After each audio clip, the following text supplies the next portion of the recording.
Heading back to the White House, Mr. Trump pledges to take swift and sweeping action to close the southern border and to deport millions of migrants here illegally. Donald Trump's political career has been defined by his promise to deal with illegal immigration. My administration has launched the most sweeping border and immigration crackdown in American history. We've seen illegal border crossings drop 98%. The southern border now, under his leadership, has the lowest number of illegal crossings in the history of the United States of America. We are the face of why there is becoming change. President Trump, thank you.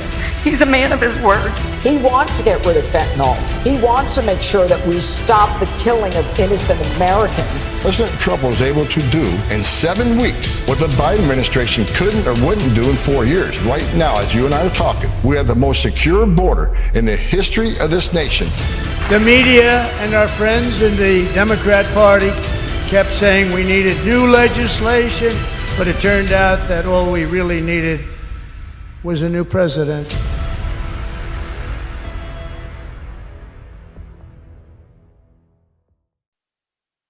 Good to see you bright and early on this Monday morning. As you know, this week marks the first 100 days of the Trump presidency. And President Trump's first 100 days have undoubtedly been the most monumental and historic of any administration in American history. President Trump has already delivered on hundreds of promises he made to the American people, and we will continue to talk about all of them throughout this week. Tomorrow, I will host a press briefing at this same time, bright and early again, to highlight the Trump administration's economic accomplishments with our Treasury Secretary, Scott Bessent.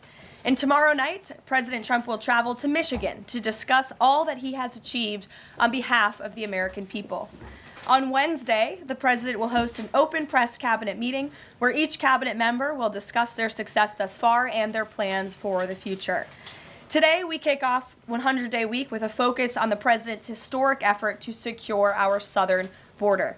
Later this afternoon, President Trump will sign an executive order on law and order and another executive order on sanctuary cities. The first EO will strengthen and unleash America's law enforcement to pursue criminals and protect innocent citizens. The second EO is centered around protecting American communities from criminal aliens, and it will direct the Attorney General and Secretary of Homeland Security to publish a list of state and local jurisdictions that obstruct the enforcement of federal immigration laws. After these are signed, the president will have signed more than 140 executive orders already, rapidly approaching the total number signed by the Biden administration over the course of 4 years in office. Speaking of Joe Biden, it was his awful open border policies that recklessly allowed more than 10 million illegal aliens to invade the United States over the past 4 years. Innocent Americans like Laken Riley, Jocelyn Nungray, Rachel Morin, and so many others were viciously murdered at the hands of these illegal aliens as a result of Biden's dereliction of duty. That's why one of President Trump's central campaign promises was to secure the border and end this invasion. In just under 100 days, 99 now to be exact, the president has overwhelmingly delivered on that promise. America's borders are now secure because of President Trump. He has restored the rule of law, enforced our immigration laws, and defended America's sovereignty.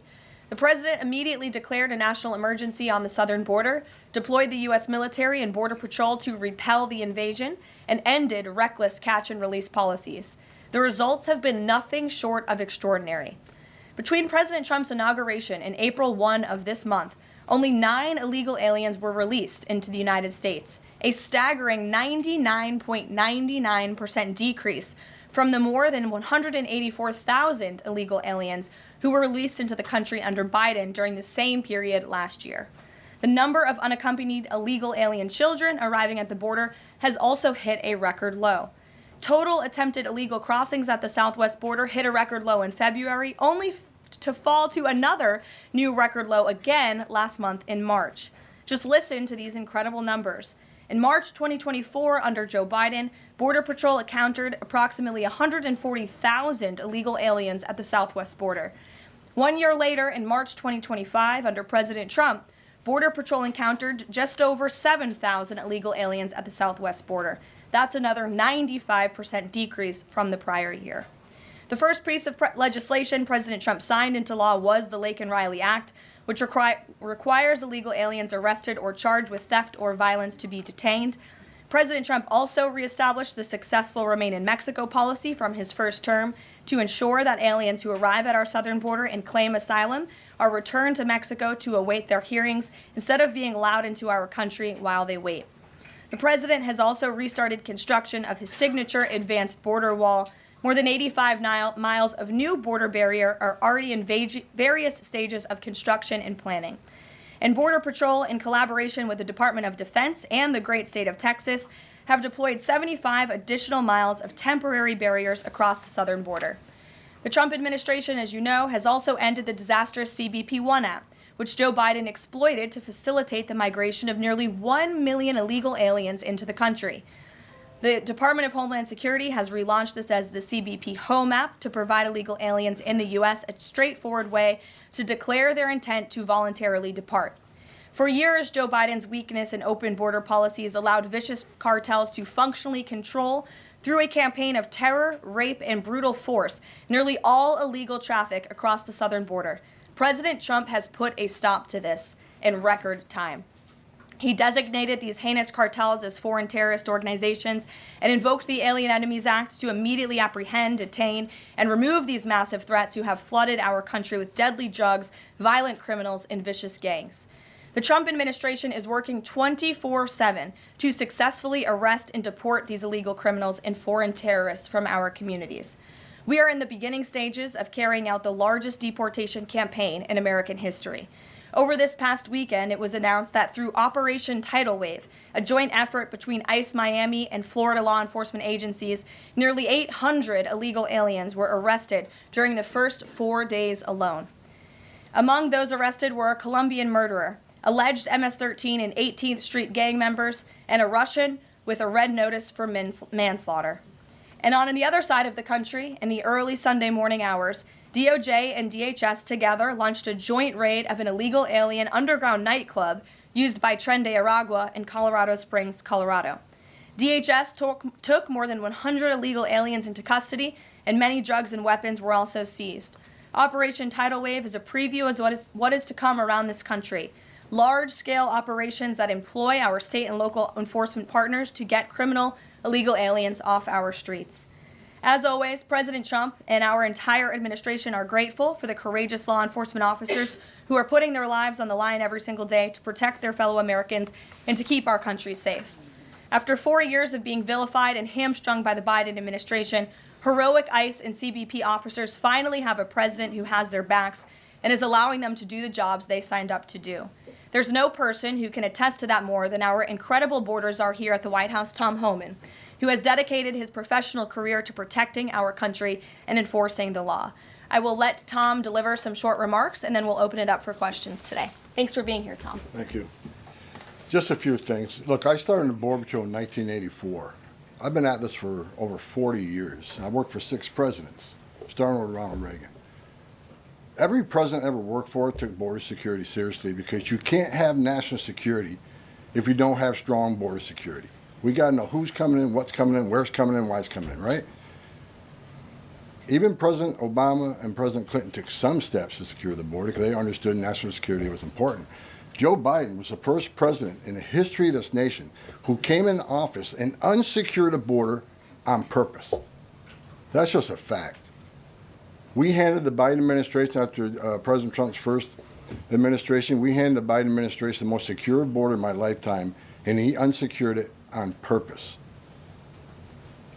Now President Trump and this administration here, the success is unprecedented. We beat Trump's first administration on border success. Border numbers are historic low. Today, as I'm standing here, we have the most secure border in the history of this nation, and the numbers prove it. President Trump's policies are saving lives every day.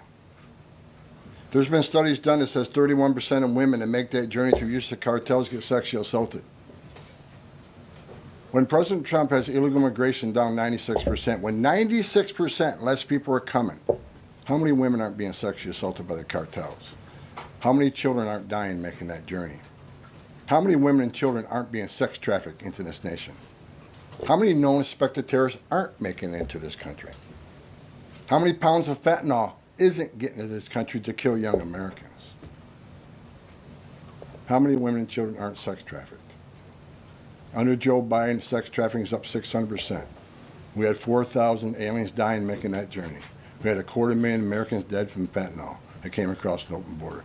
President Trump's policy saves lives every day. Even the border wall saves lives. The people want to hate on the border wall. Every place a border barrier has been built, illegal migration's declined, illegal drug flows decline. But you know what no one talks about?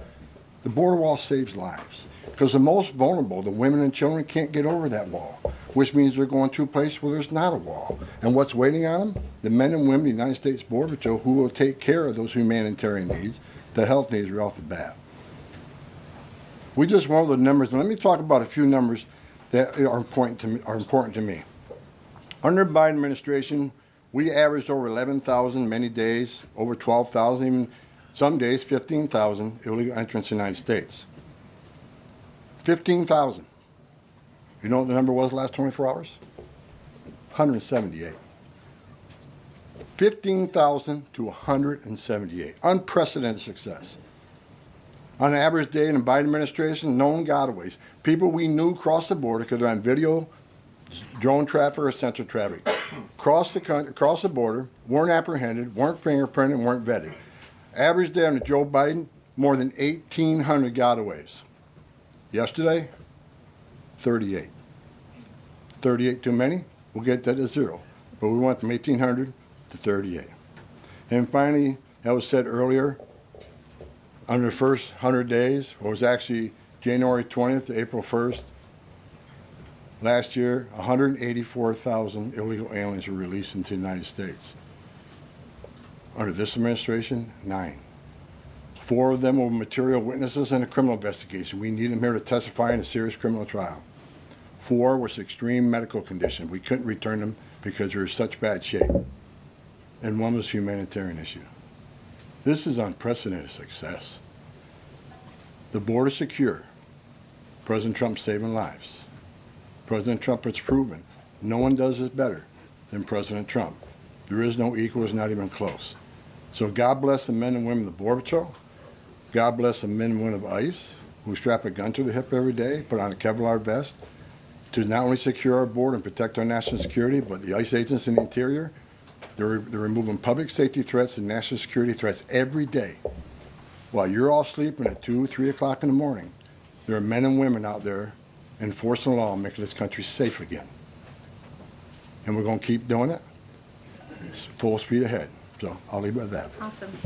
Thank you, Tom. And thanks for all your great efforts. We do want to open it up to questions. If you have border-related questions for Mr. Homan, and I'm also happy to take any non-border-related questions. I'm happy to take border questions too, but Tom is here offering his time, so we encourage you to ask him questions. We'll start with our new media seat today. As always, Rogan O'Hanley, former Hollywood entertainment lawyer, I didn't know that, Rogan, who got fed up with the far-left ideologies of California and now posts conservative political commentary online for his more than 7 million followers across all major platforms. He joins us today from the great state of Florida. Why don't you kick us off today, Rogan?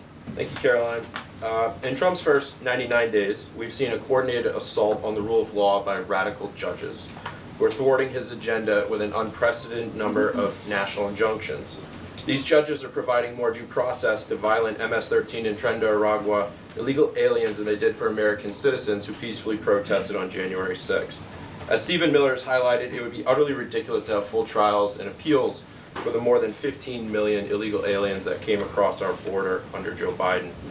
Many are now calling for Trump to circumvent these radical judges and consider suspending the writ of habeas corpus solely for these illegal aliens in accordance with the terms of Article 1, Section 9 of the United States Constitution, which explicitly allows for such a measure when there is a rebellion or invasion. There's strong precedent for this action, being that it was exercised by 3 of our greatest presidents, Abraham Lincoln, Ulysses S. Grant, and Democrats' favorite president of all time, FDR. All 3 of which are not only celebrated by historians, but are immortalized on our national currency with their faces on there. Furthermore, all 3 used it against American citizens, where in this instance we would only be using it against illegal aliens. I think almost every reasonable American would agree that 15 million illegal aliens coming across our border under Joe Biden counts as an invasion, especially since many, as you highlighted, are now robbing, assaulting, raping, and killing American citizens. Historic assaults on our republic require reciprocal action from our government. Can you please let us know if and when the Trump administration is planning to suspend the writ of habeas corpus to circumvent these radical judges who are infringing on his Article 2 powers and to start shipping out illegals en masse? I have not heard such discussions take place, but I can assure you that the president and the entire administration are certainly open to all legal and constitutional remedies to ensure we can continue with the promise of deporting illegal criminals from our nation's borders. And I also agree with the premise of your question, which doesn't happen in this room often, but I do agree with yours. It is absurd that the previous administration was allowed to allow 15 million that we know about illegal aliens into this country with very little pushback from our judicial branch. But this president is trying to simply enforce our nation's immigration laws and is facing roadblock after roadblock. So we're complying with court orders, but as Tom Homan has said every day, we're going to continue to forge ahead with this mass deportation campaign, and the president is open to all remedies to do that. Thanks for being here today, Rogan. If I can also answer your question, as far as the judges, look, we just arrested a judge, Pam Bondi, for impeding ICE enforcement removals. I said from day one, you don't have to support ICE's operations. You can support sanctuary cities if that's what you desire to do. Sanctuary cities can stand aside and watch ICE keep their communities safe, because any public official, whether you're mayor, city councilman, or governor, their number one responsibility is protection of communities. And ICE has been clear, we're targeting public safety threats and national security threats. I can't believe there's any elected official, and especially a judge, that doesn't believe we should be doing that, and they should be helping us. But I said from day one, you can sit aside and watch, you can argue against us all you want and protest all you want, but when you cross that line, I've said this 1,000 times, when you cross that line to impediment or knowingly harboring, concealing an illegal alien from ICE, you will be prosecuted, judge or not. And as far as releasing so many people, you know why the Biden administration released millions of people in the United States? No one ever talks about it. I'll talk about it. Why did they release people into the interior of the United States and put them, rather than put them into an ice bed? Why not put them in an empty ice bed at $127 a night rather than in a hotel room at $500 a night? They did it on purpose, because when you put them in an ice detention bed, they get a hearing in 35 days. Court records show 9 out of 10 people claim asylum, get order removal, they're gone. But if you release them and put them in a hotel room at $500 a night, their hearings could be 5, 7, 9 years if you pull out all appeals. And what are they hoping for then? That another Democrat administration is in power. They can award an amnesty to millions. This is about selling this country out for future political power. That's what it was. The law clearly says if you arrive at our border without proper documentation, you shall be detained. Not maybe, not think about it, shall. And that's what President Trump's doing. Catch and release is over. That's what the law says, and that's what we've done. Barry.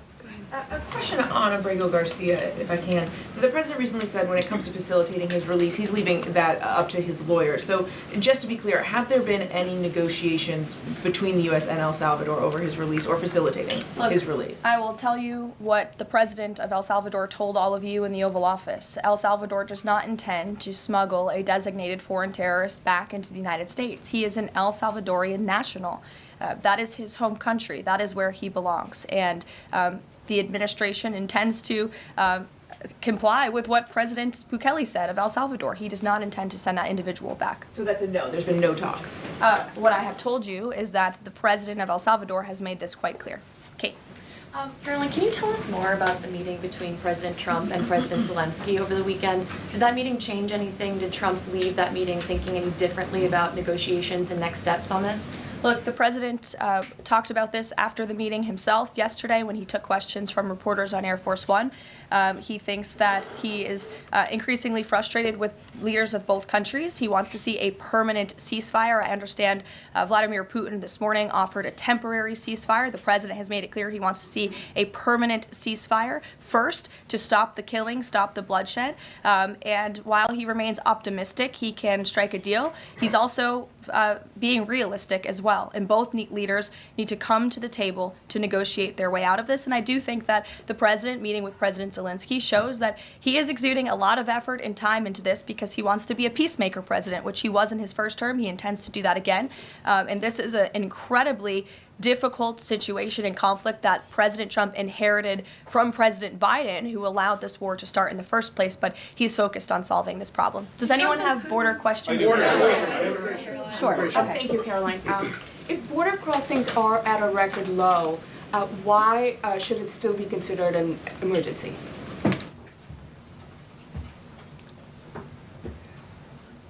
It's because of what has happened on the last administration.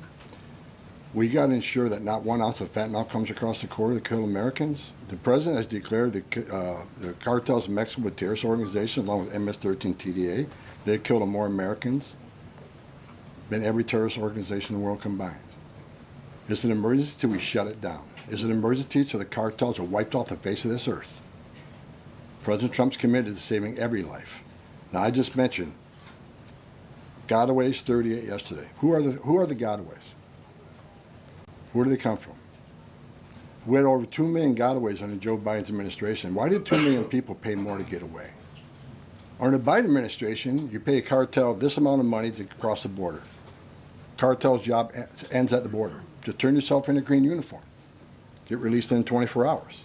Get a free airline ticket to the city of your choice. Get a free hotel room. Get 3 meals a day. Get free medical care. Get work authorization in 90, 120 days, which is the real reason they came here. Why did 2 million people pay more to get away? Because they didn't want to be vetted. They didn't want to be fingerprinted. We've arrested over 400 people on the terrorist watch list coming across the southern border in 4 years. How many of the 2 million came? How many of the 2 million came from countries sponsoring terror? If you think it's zero, then you're ignorant. This is the biggest national security failure this country's ever seen. This is the border emergency until we end it, end all of it. We're making good strides. But right now, it's still an emergency until we shut it down. Go ahead. This is a question for Mr. Homan. Late last week, there were 3 U.S. citizen children who were removed with their mothers who were in the United States illegally. There have been a federal judge in Louisiana who was appointed by President Trump said that he was concerned that there was, quote, no meaningful process. Are you concerned that due process, at least for the U.S. citizen children, is being flouted and that the speed at which the enforcement is being done could lead to errors, as was the case in the Kilmar-Abrego-Garcia case? And then also if you could give an update on the deportation numbers under this administration and whether you're pleased with them. First of all, I don't accept the term error in Abrego-Garcia. There was an oversight. There was a withholding order. But things have changed. The facts around the withholding order have changed. He is now a terrorist. We're seeing the withholding order set aside. And the gang he was fearing from being removed to El Salvador no longer exists. So the facts around that case are totally different. I'll let the lawyers litigate that. But as far as the 3 USC kids, I'd said from day one that if you enter this country legally, it's a crime. If you remain in this country legally and you ignore a judge's order about deporting, if you choose to have a U.S. citizen child, knowing you're in this country legally, you put yourself in that position. You put your family in that position. What we did is remove children with their mothers who requested the children depart with them. This was a parental decision. Parenting 101. The mothers made that choice. And I tell you what, if we didn't do it, the story today would be Trump administration separating families again. No, we're keeping families together. So when a parent says, I want my 2-year-old baby to go with me, we made that happen. They weren't deported. We don't deport U.S. citizens. The parents made that decision, not the United States government. But I don't hear any questions about Laken Riley had a mother. She's never going to see her child again. Rachel Morin, she had 5 children. Those children are never going to see their mom again. This administration is doing the right thing. Every public safety threat we arrest from this country and remove them, this country is much safer. So parents will make a decision what happens to their child. Having a U.S. citizen child does not make you immune from our laws. If that's the message we send the entire world, enter the country legally. It's a crime. Don't worry about it. Get order removed by an immigration judge. Don't worry about it. No one's looking for you. And have a U.S. citizen child and you're immune from our laws, you're never going to fix the border. people will keep putting themselves in harm's way. More women would die. More children would die crossing this border. We got a secure border by enforcing our laws. We're not making this up. We're enforcing laws under statute enacted by Congress, and it's the right thing to do. Can you give an update on the deportation numbers under this administration? Mr. Homan. What are you asking for? We just provided the numbers. On the number of deportations that have occurred under this administration, whether you're pleased with that. Last number I got was 139,000 deportations. Am I happy with the numbers? Are good. Especially if you look at the ICE numbers. The ICE arrest removals are far beyond Biden.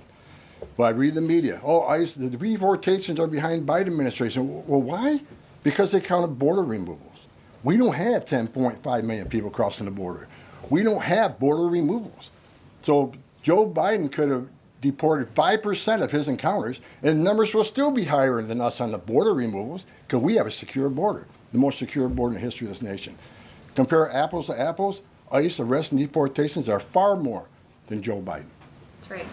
Caroline. Sure, go ahead. Mr. Homan, talking about the border wall, can you give us an update as far as how many miles are being built today? And is Mexico paying for it, as the president said they were going to?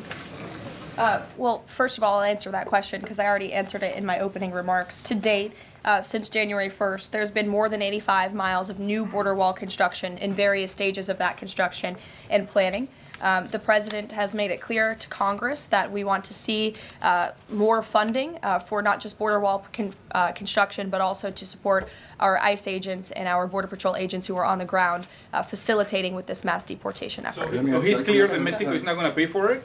Is that what you're saying? Let's address that. Trump said Mexico will pay for the wall.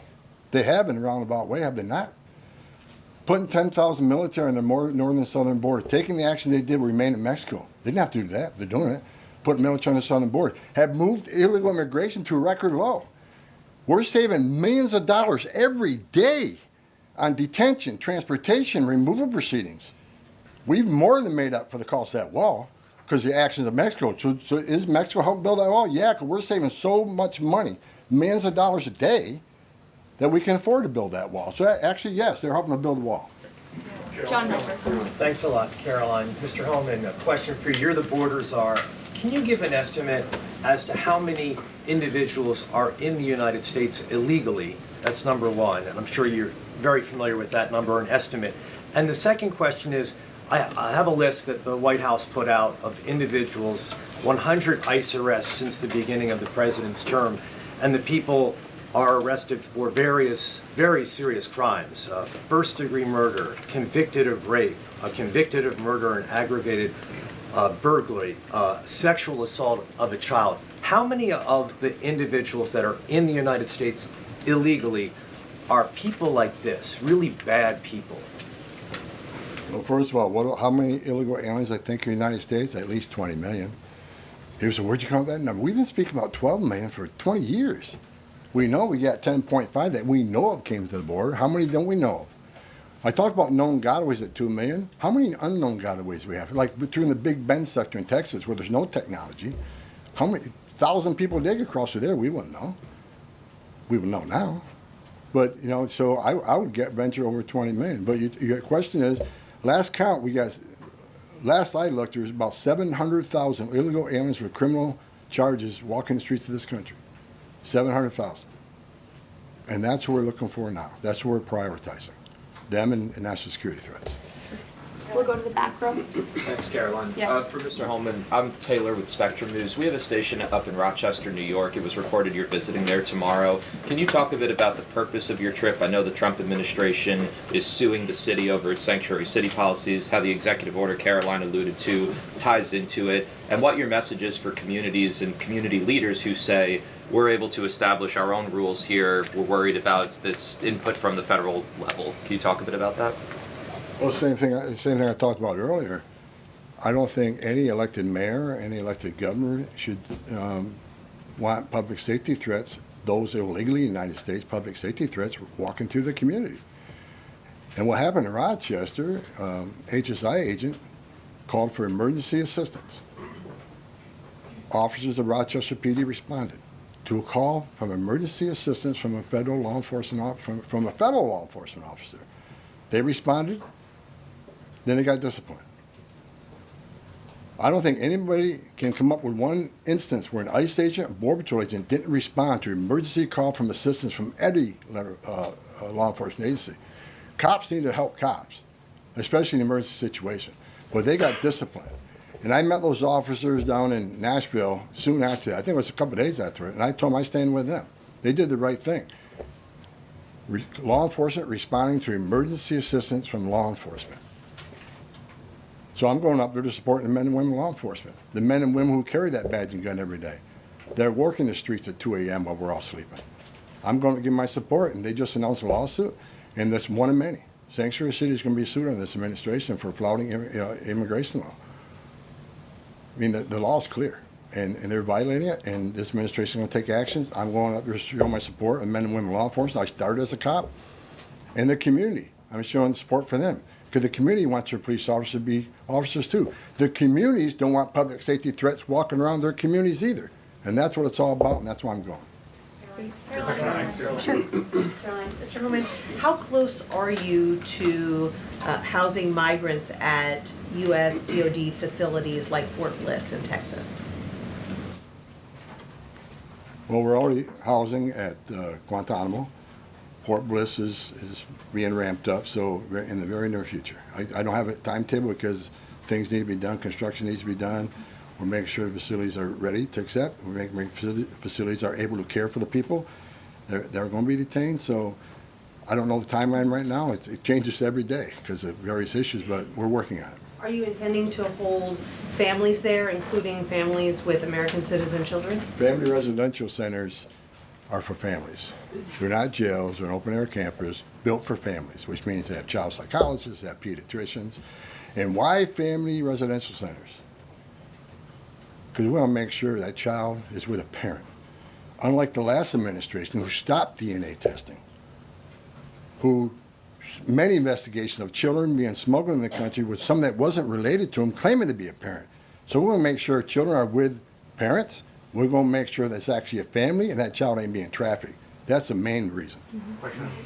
Regarding the executive order on sanctuary cities, is the administration planning to pursue any more investigations or prosecutions like was done against the judge in Wisconsin, against local officials? Well, we'd have to defer you to the Department of Justice, obviously, for specific prosecutions or cases against individuals. But as I said in my remarks, the executive order the President will sign later this afternoon does direct the Attorney General and also Kristi Noem, our great Secretary of Homeland Security, to provide a list of sanctuary cities in which local officials are not complying with this federal order and are not complying with federal immigration laws.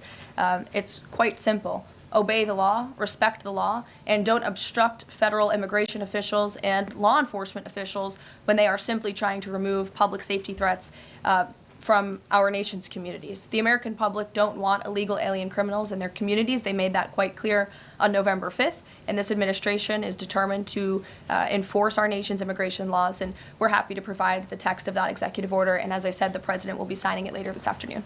Sure. Excuse me. I want to talk about farm workers. The President said earlier this month that there could be leniency for some undocumented farm workers. I'm wondering, where do things stand with that? And I'm also wondering, does that at all undermine his message on immigration, that it's okay for some undocumented people to be in the U.S., but maybe not others? Well, the President was referring to our H-1B and H-1A visa programs, and there have been no final decisions on that at all. But the President, I think, what he was intended to speak about, what he was speaking about, is ensuring that we have a clean, legal immigration system that is being respected and obeyed. And the mass amount of illegal immigration that we've seen over the past 4 years in our country completely undermines our legal immigration system, those seeking citizenship, but also those coming here on a visa to legally and lawfully work. And the President wants to make sure that those programs are respected. Reagan. Thanks, Caroline. My question is for Tom. Tom, Reagan Reese with the Daily Caller. Over the weekend, ICE arrested 2 illegal immigrants for allegedly stealing Secretary Noem's purse over the weekend. What can you tell us about these individuals' immigration history as well as their criminal history? I don't have the criminal history, but I know the one that stole the purse is supposedly in the country legally. But, you know, pick the wrong person to steal first from. I mean, Secretary Noem's a strong secretary. I know I've been talking about the success of men and women of the Border Patrol and ICE, but under her strong leadership, she's a game changer.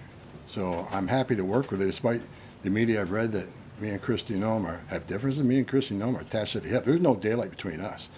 We're both going to push the president's agenda.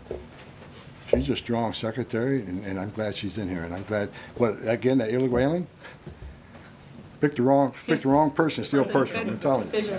Mary Margaret, go ahead. Thank you, Karoline. I have two questions, one for Mr. Homan, one for you on the White House Correspondents' Dinner. I'd like to start with you, though, Tom Homan. This list has a very high number of sexual assaults on a child.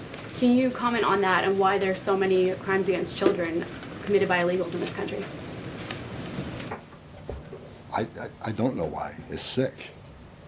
It's the worst crime in the world when you sexually assault a child. I mean, the most innocent of us all. But that's why I made a statement that one time I was going to go to Boston, bring hell with me, and the media went crazy. At Tom Homan says, we're going to Boston, bring hell with them.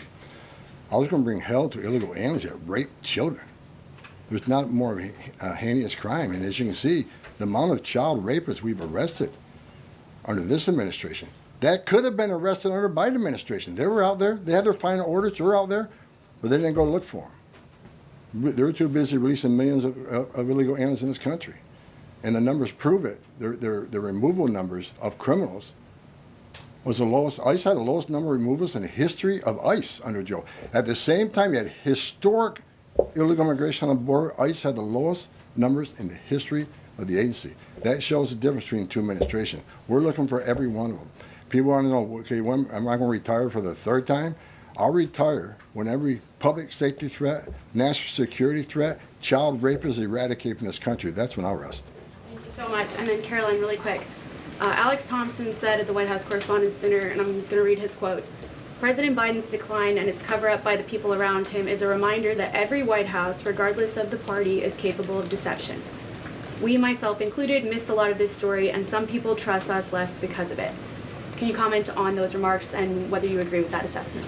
I do agree with that assessment from Alex Thompson, who I understand won an award for writing a story months and perhaps years after the American people already knew that story to be true. Millions of Americans watched our mentally incompetent president struggle with his day-to-day duties of this office.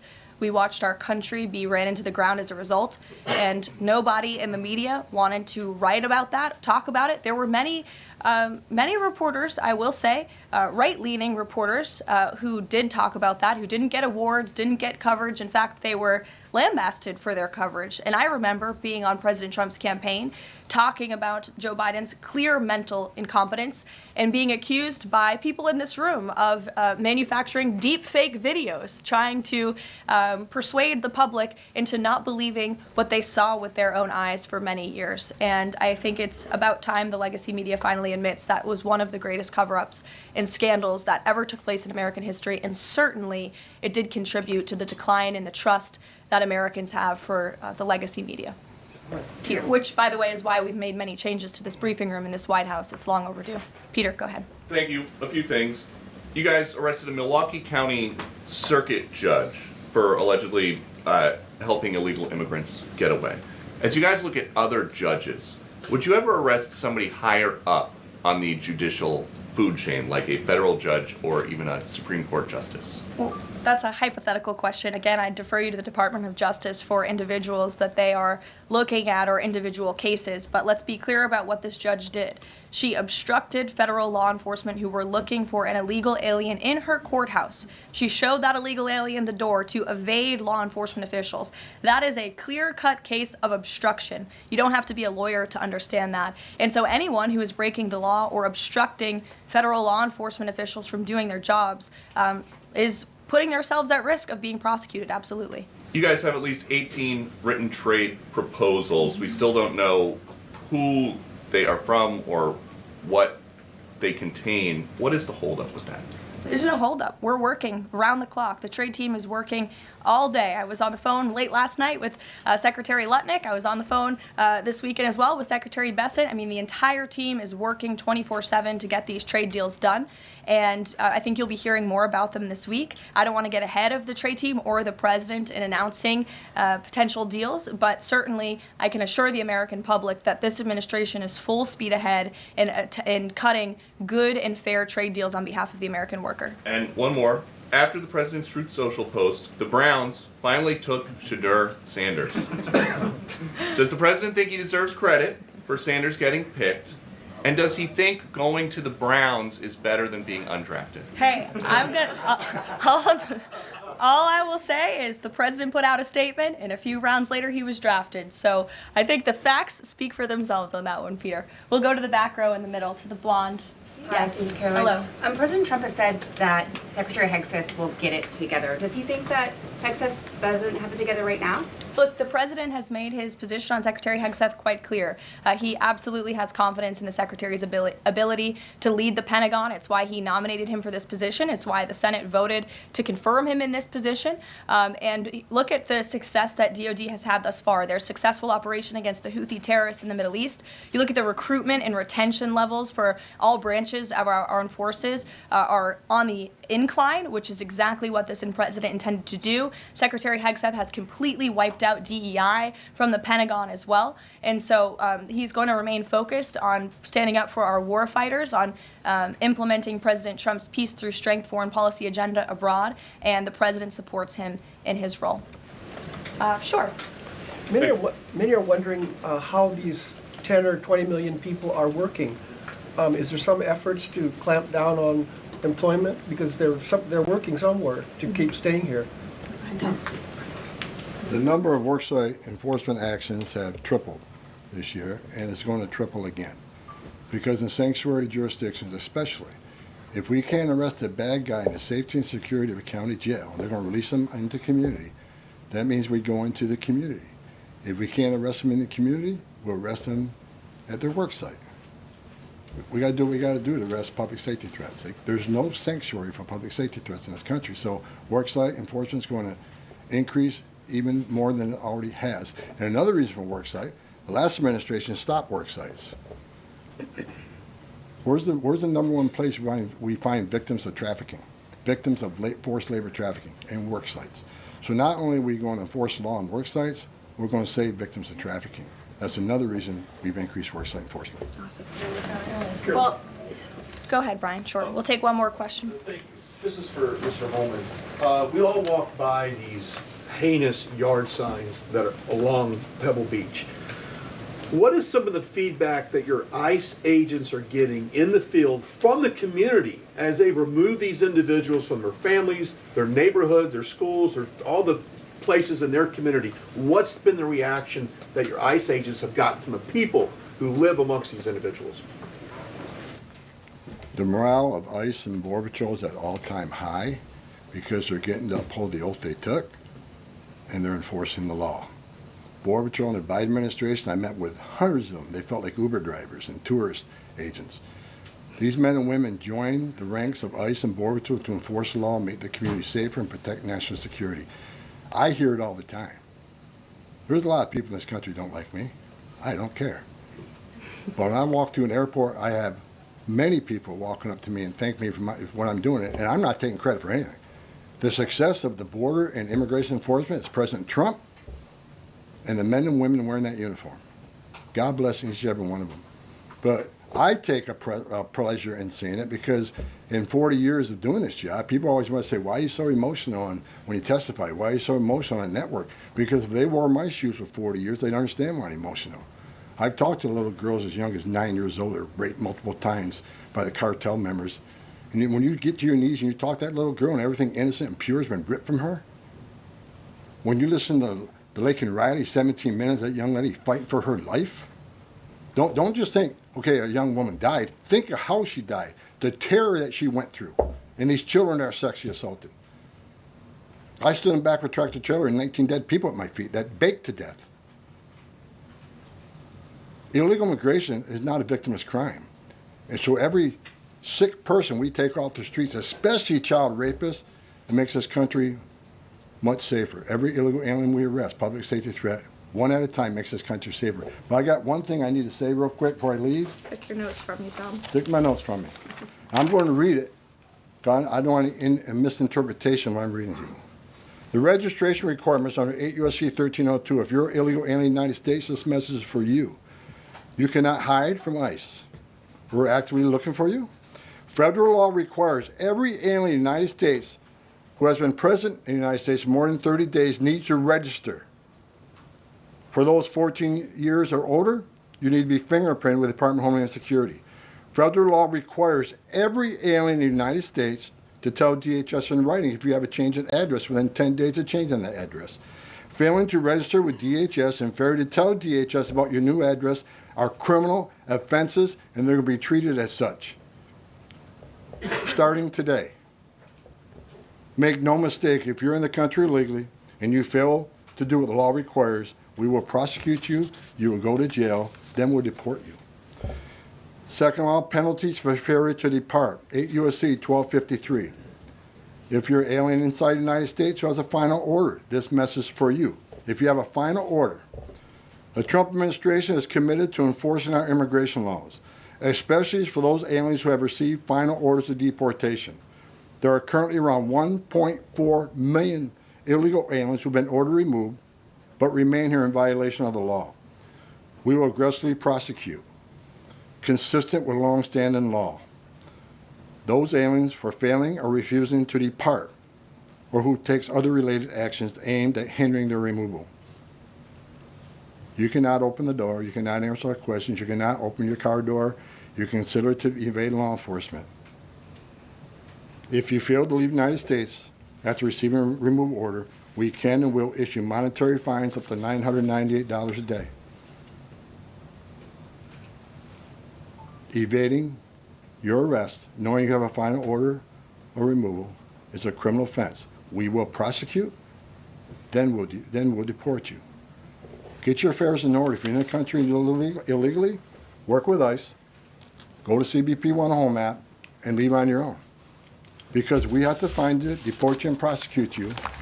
You'll have a bar placed on you, and you won't come back to this country. You won't be able to come back on a visitor's visa, a tourist visa. If you have your citizen child, can't petition for you. If you're in this country, get your affairs in order and work with us and get yourself removed from this country. That's what law requires, and we're going to enforce that law. Awesome. Thank you so much, Tom.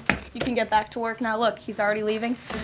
He's got a lot to do, a lot of illegal immigrants to deport. But thanks, everyone, for joining us bright and early this morning. As I said at the top, we will do this again tomorrow to talk about the economy, which is another promise made and kept by the president. And I'll be joined by the Secretary of Treasury, Scott Bessent, 8:30 tomorrow morning. Today, the president is welcoming the Super Bowl champions, Philadelphia Eagles. If we have any Philly fans, that will be at 4 o'clock. And then the president will sign those executive orders I spoke of and a few others at 5 p.m. So we'll see you all later. Have a great day. Thanks, Karoline.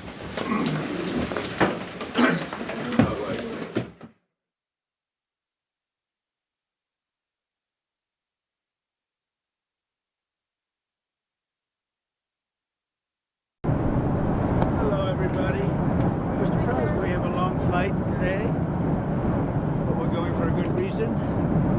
Have any questions? What do you hope Steve Witkoff will get out of his meeting with Putin today? He'll be calling me. They just left the meeting. I haven't been briefed yet, but he had I hear a pretty good meeting. Mr. President, any update on Secretary Hegseth? Your confidence in him? About what? With Signal, having Signal on his home. I don't view Signal as computer. What do you think? I don't view Signal as important. Big news, really. I don't view it as important. You said you were going to be meeting with some leaders while you were in Rome attending the Pope's funeral. Who were you attending? Some people in Rome, yes. Who are you meeting with? And a little bit quickly, and frankly, it's a little disrespectful to have meetings when you're at the funeral of a Pope. Are you going to be meeting with But I'll be talking to people. I'll be seeing a lot of people, including the Prime Minister of Italy. Any plans to see former President Biden? Very good Prime Minister. What? President Biden, any plans to talk with him? He's going to be there. I didn't know that. I mean, it's not high on my list. It's really not.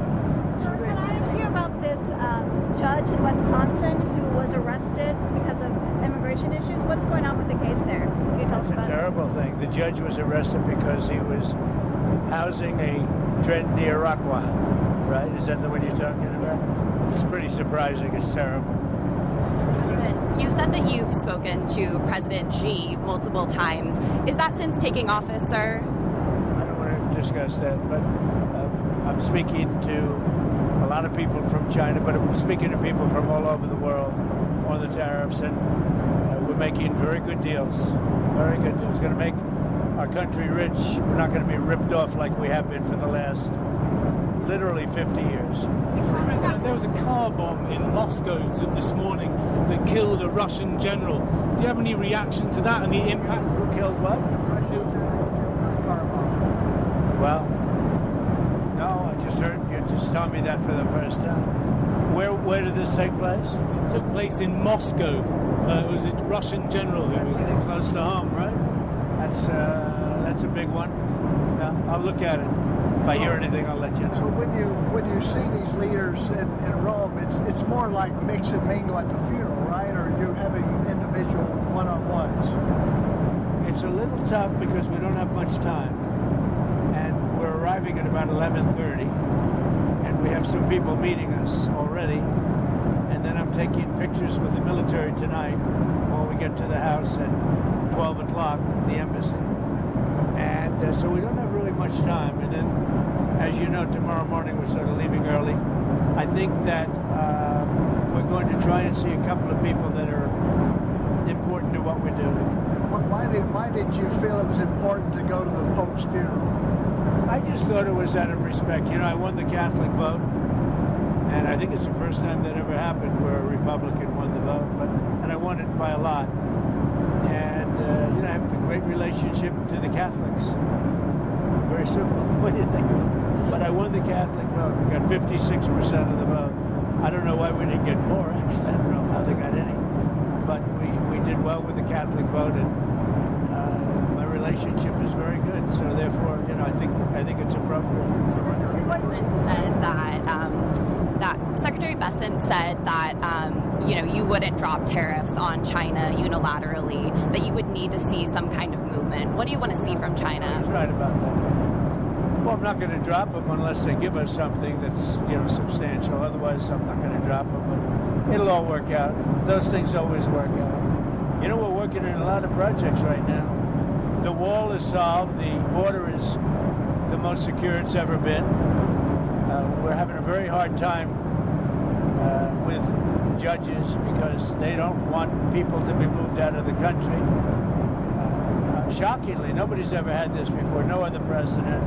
There's never been a time when this has ever become an issue, where they talk about due process, when you have millions of people that you're moving out that are really bad people, very dangerous people, and you have a judge that wants every single one of them to have a trial. So they want us to have millions of trials, therefore. And how long does the trial take? Weeks? The trial can take weeks. That's not what it's about. That's not what our country's about. And that's not what I got elected on. And these are judges that just want to, you know, show how big and important they are. They're local federal judges, and they shouldn't be allowed to do it. You know, we have hundreds of thousands of people that we want to get out of the country, and the courts are holding us back. Some judge that nobody ever heard of is holding us back. It's very dangerous for our country. I mean, you want to see a country that'll have crime? Let that happen, because it's really dangerous for our country, and I can't believe the Supreme Court would let that stand. What kind of movement do you consider substantial from China? Well, free up China, you know, let us go in and work China, because frankly, that's what we wanted last time. We almost got it, and then they backed out of that deal. But we had it. To go into China and to sell our product, sell our wares. In other words, it's called to open China. That would be great. That would be a big win. But I'm not even sure I'm going to ask for it, because they don't want it open. They don't want it open.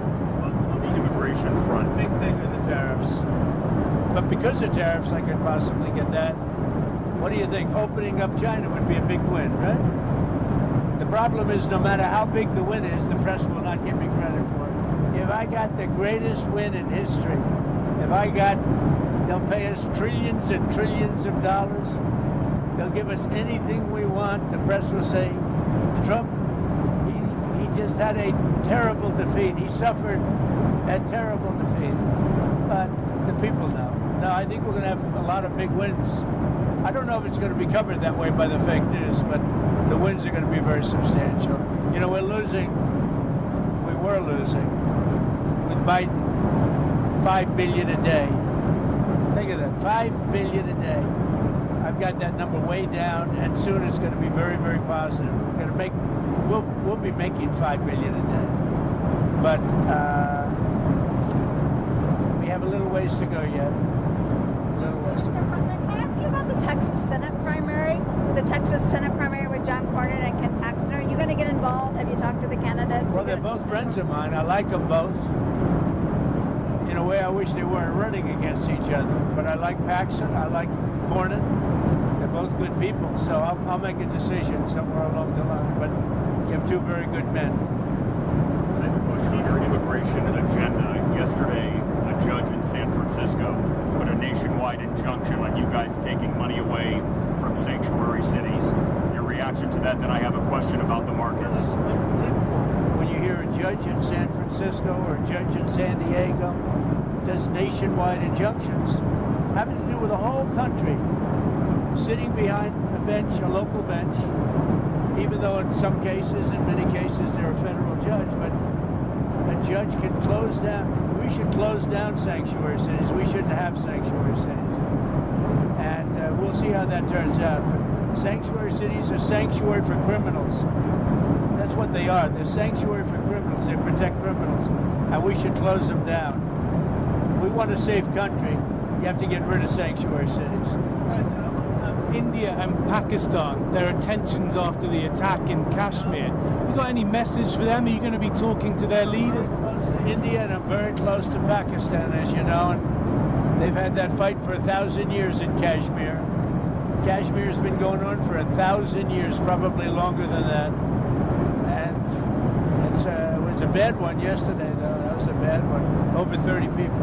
Are you concerned that there's now tensions on the border between them? Are you concerned about, how are you concerned about that? There have been tensions on that border for 1,500 years.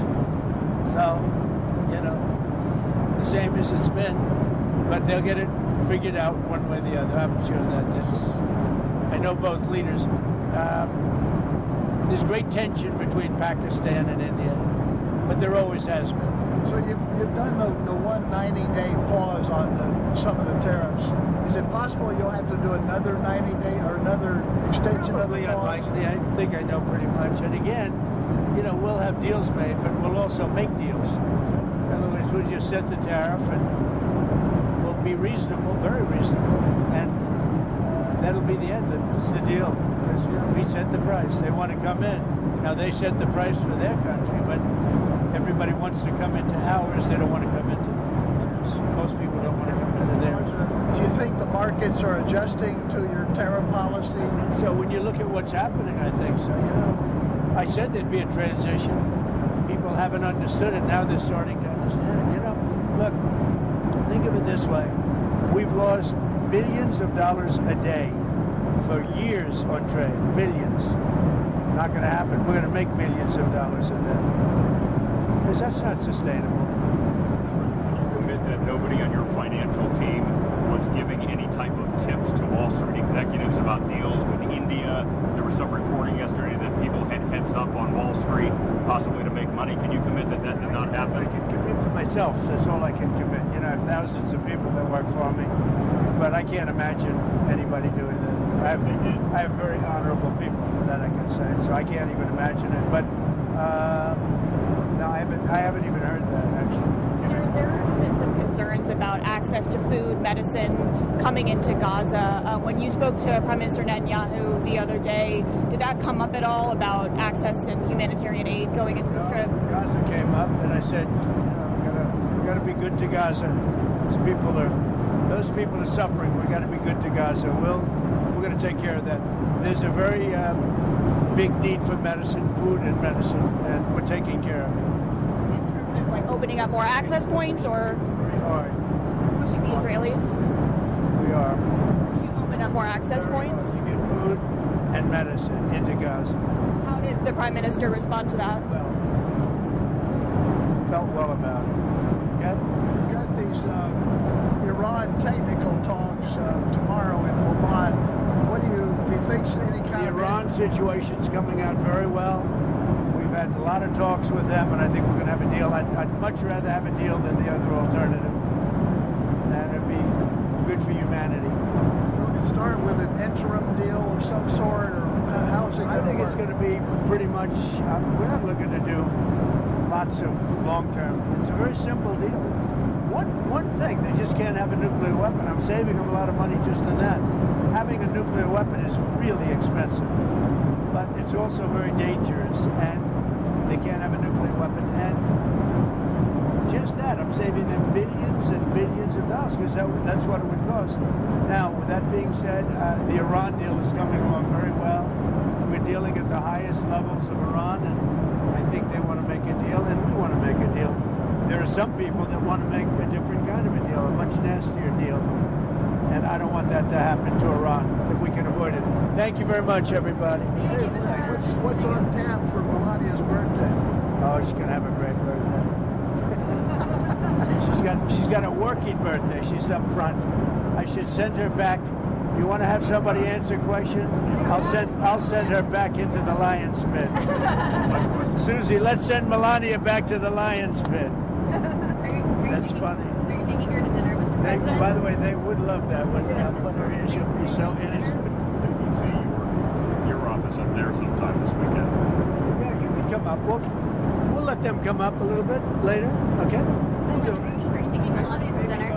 Are you taking Mrs. Trump to dinner, or have you had time to get her a present? You've been very busy. I'll take her for dinner on the Boeing. I'll take her for dinner on Air Force One. There you go. I haven't had much time to buy presents now. We've been pretty busy. But it's working out. Things are working out very well. And people are starting to understand how good tariffs are for us.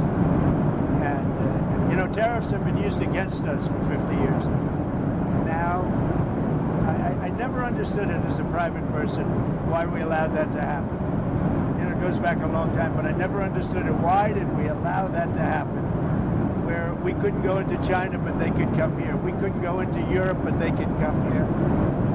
Every place. We couldn't go into India, they could come here. I never understood why they allowed that. And I don't blame the countries, I blame the presidents for allowing it to happen. But you have a different kind of a president now, so thank you very much. I'll see you. Thank you.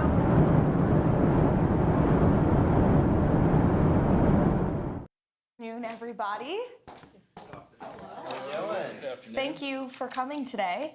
It's great to be with you. This is our first official influencer briefing here at the White House. I want to thank you all so much for joining us on what is day 99 of the Trump administration. And as I promised, as my first briefing as press secretary back in January, the Trump White House will speak to all media outlets and personalities, not just the legacy media who traditionally has covered this institution. Tens of millions of Americans are now turning to social media and independent media outlets to consume their news. And we are embracing that change, not ignoring it. It's well past time that the White House press operation reflected the media habits of the American people in 2025, not 1925. And thanks to President Trump, a select group of DC-based journalists no longer have a monopoly over press access here at the White House. All journalists, outlets, and voices have a seat at the table now, and you being here today for this briefing proves that. Today officially marks the 99th day of promises made and kept by President Trump. Our primary focus today is how President Trump has fulfilled one of his central campaign promises to the American people in record time, ending the massive illegal invasion and securing our nation's southern and northern borders. As we know, Joe Biden allowed millions of criminal illegal aliens to pour into our country over the past 4 years. And as we all know, a significant number of those aliens have been vicious gang members, murderers, rapists, and pedophiles. Innocent Americans like Laken Riley, Jocelyn Nungray, Rachel Morin, and many others have been murdered because of Joe Biden's open border. President Trump made a promise to the American people, to all of you and your audiences, to end the carnage and keep our country safe. And he has overwhelmingly delivered on that promise. He immediately declared a national emergency on the southern border, deployed the U.S. military and Border Patrol to repel the invasion, and ended reckless catch and release policies. And as a result, between the inauguration and April 1st of this month, only 9 illegal aliens were released into the United States of America. This is a staggering 99.99% decrease from more than the 184,000 illegal aliens who were released into the country under Joe Biden during that same period last year. You can't get much better than 99.99% decrease. Total attempted illegal crossings at the southwest border hit a record low in February, only to fall to another record low again last month in March. President Trump signed the Laken Riley Act into law, requiring illegal aliens arrested or charged with theft or violence to be detained. And he reestablished the successful Remain in Mexico policy from his first term. The president has also restarted construction of his signature border wall. More than 85 miles have been built and are in various stages of construction and planning. He designated cartels as foreign terrorist organizations, invoked the Alien Enemies Act to apprehend, detain, and remove these massive threats who have flooded our country. And the Trump administration, as you heard from our border czar Tom Homan earlier today, is working literally 24/7 around the clock to successfully arrest and deport illegal criminals and foreign terrorists from our communities, your communities. We're in the beginning stages of carrying out the largest deportation campaign in American history. And despite the legacy media's fear-mongering and lies about this, we will continue with these successful operations because we know that's what the American people are expecting from this president, and that's why they overwhelmingly reelected him to this office. Over the past weekend, it was announced Operation Tidal Wave was a joint effort in ICE Miami and Florida law enforcement agencies. Nearly 800 illegal aliens were arrested during the first 4 days alone. I don't know if we have any Floridians in here, but you're welcome. Operation Tidal Wave is a preview of what is to come around the country. Large-scale operations employing our state and local law enforcement partners to get criminal aliens off our streets. And we will not apologize for this. This is the first of its kind multi-agency immigration enforcement operation coordinated by ICE with federal partners. And this multi-day operation has so far resulted in nearly 800 illegal aliens apprehended in 4 days, including MS-13 murderers, rapists, drug traffickers, and human rights abuses. So, safe to say President Trump made a promise to all of you, your audiences, and the American public to secure our nation's borders. He has overwhelmingly delivered on that promise. And you will see the legacy media has nitpicked stories to try to drum up sympathy for people who broke our nation's laws. This White House has sympathy for American citizens, for law-abiding families who are doing what's right, who came here the right way. That includes legal immigrants who have come to this country, paid their dues, waited their turn, and are now being cheated and ripped off were being cheated and ripped off by the previous administration. We are putting Americans first every day, and we applaud the ICE agents and Border Patrol agents who are on the ground doing this important work. That's just the border. Of course, the president has been working incredibly hard to unleash the might of our economy here at home. He's in the process of negotiating fair trade deals abroad with many countries around the world who have come to the table because the president is using the leverage of this office of the United States of America to leverage our economic might and to cut good trade deals. You also look at what's happening on the world stage when it comes to foreign policy. The president has put the world on notice. They all understand that we have a commander-in-chief in the Oval Office who is going to put America and our troops first, who's going to do what's right for our country, our nation, our people, even if that means making tough decisions. And we are closer today to a peace deal in Russia and Ukraine, certainly than we were when we took office on January 20th. If you look at the situation in the Middle East, Israel has never had a stronger friend than they do right now in the Oval Office with President Trump. We've had more than 75 hostages who have returned home from around the world or wrongfully detained individuals. You can only do that if you have a president who's unafraid to use the leverage of the United States. So there are many accomplishments to talk about this week. I haven't even mentioned the restoring common sense effort of this administration to get men out of women's sports, to root out DEI and waste, fraud, and abuse from our federal bureaucracy. The president has done so much, in such little time, and we're working very hard here every day. We appreciate all that you do on social media to push what the president is saying, but also sometimes question it. And we relish independent journalism. And I hope you all have seen the president, myself, anybody in this administration. We are unafraid to take questions. This has truly been the most transparent and accessible presidency in American history. So with that, let's kick it off. And I'm happy to take your question first, Aaron. So much, Karoline, both for having us and for granting me the first question here. Sure. And I can attest to the deportations in Florida. My Uber drivers finally speak English again, so thank you for that. But my question for you is, what are the administration's plans for those who continue to defy the executive orders? Most notably, on my mind, are the ones related to what some would call trans men. I would call men trans women, which are men masquerading as girls in girls' sports. Mm-hmm. Sure. Obey federal law, or you will be prosecuted. Obey federal law, and you could see your federal funding cut. Whether you are a college or a university, we have seen the president, again, using the leverage of this administration and to negotiate deals with some of the biggest colleges and universities in this country. And if they don't want to come to the negotiating table to apologize for the federal laws they have broken, to apologize for allowing Jewish American students on our nation's campuses to be unlawfully bullied and harassed, then there's going to be consequences for that illegal behavior. Same thing with men in women's sports. The president signed a very strong executive order, making it the policy of the United States federal government that there are only two sexes, male and female, and we are not going to tolerate biological men competing in sports or impeding in private spaces for women like myself or you. And we've seen states defy this federal order. You've seen the state of Maine, unfortunately, because of their liberal governor, who nobody in that state disagrees with, I will add, being from New England, I can attest to that. People are incredibly fed up with her trying to oppose this common sense message. You've seen young women who have had to go on television to plead with their governor, please stop letting men play against me in sports. We shouldn't live in a country where that even has to happen. The president deeply understands that. That's why he signed that EO.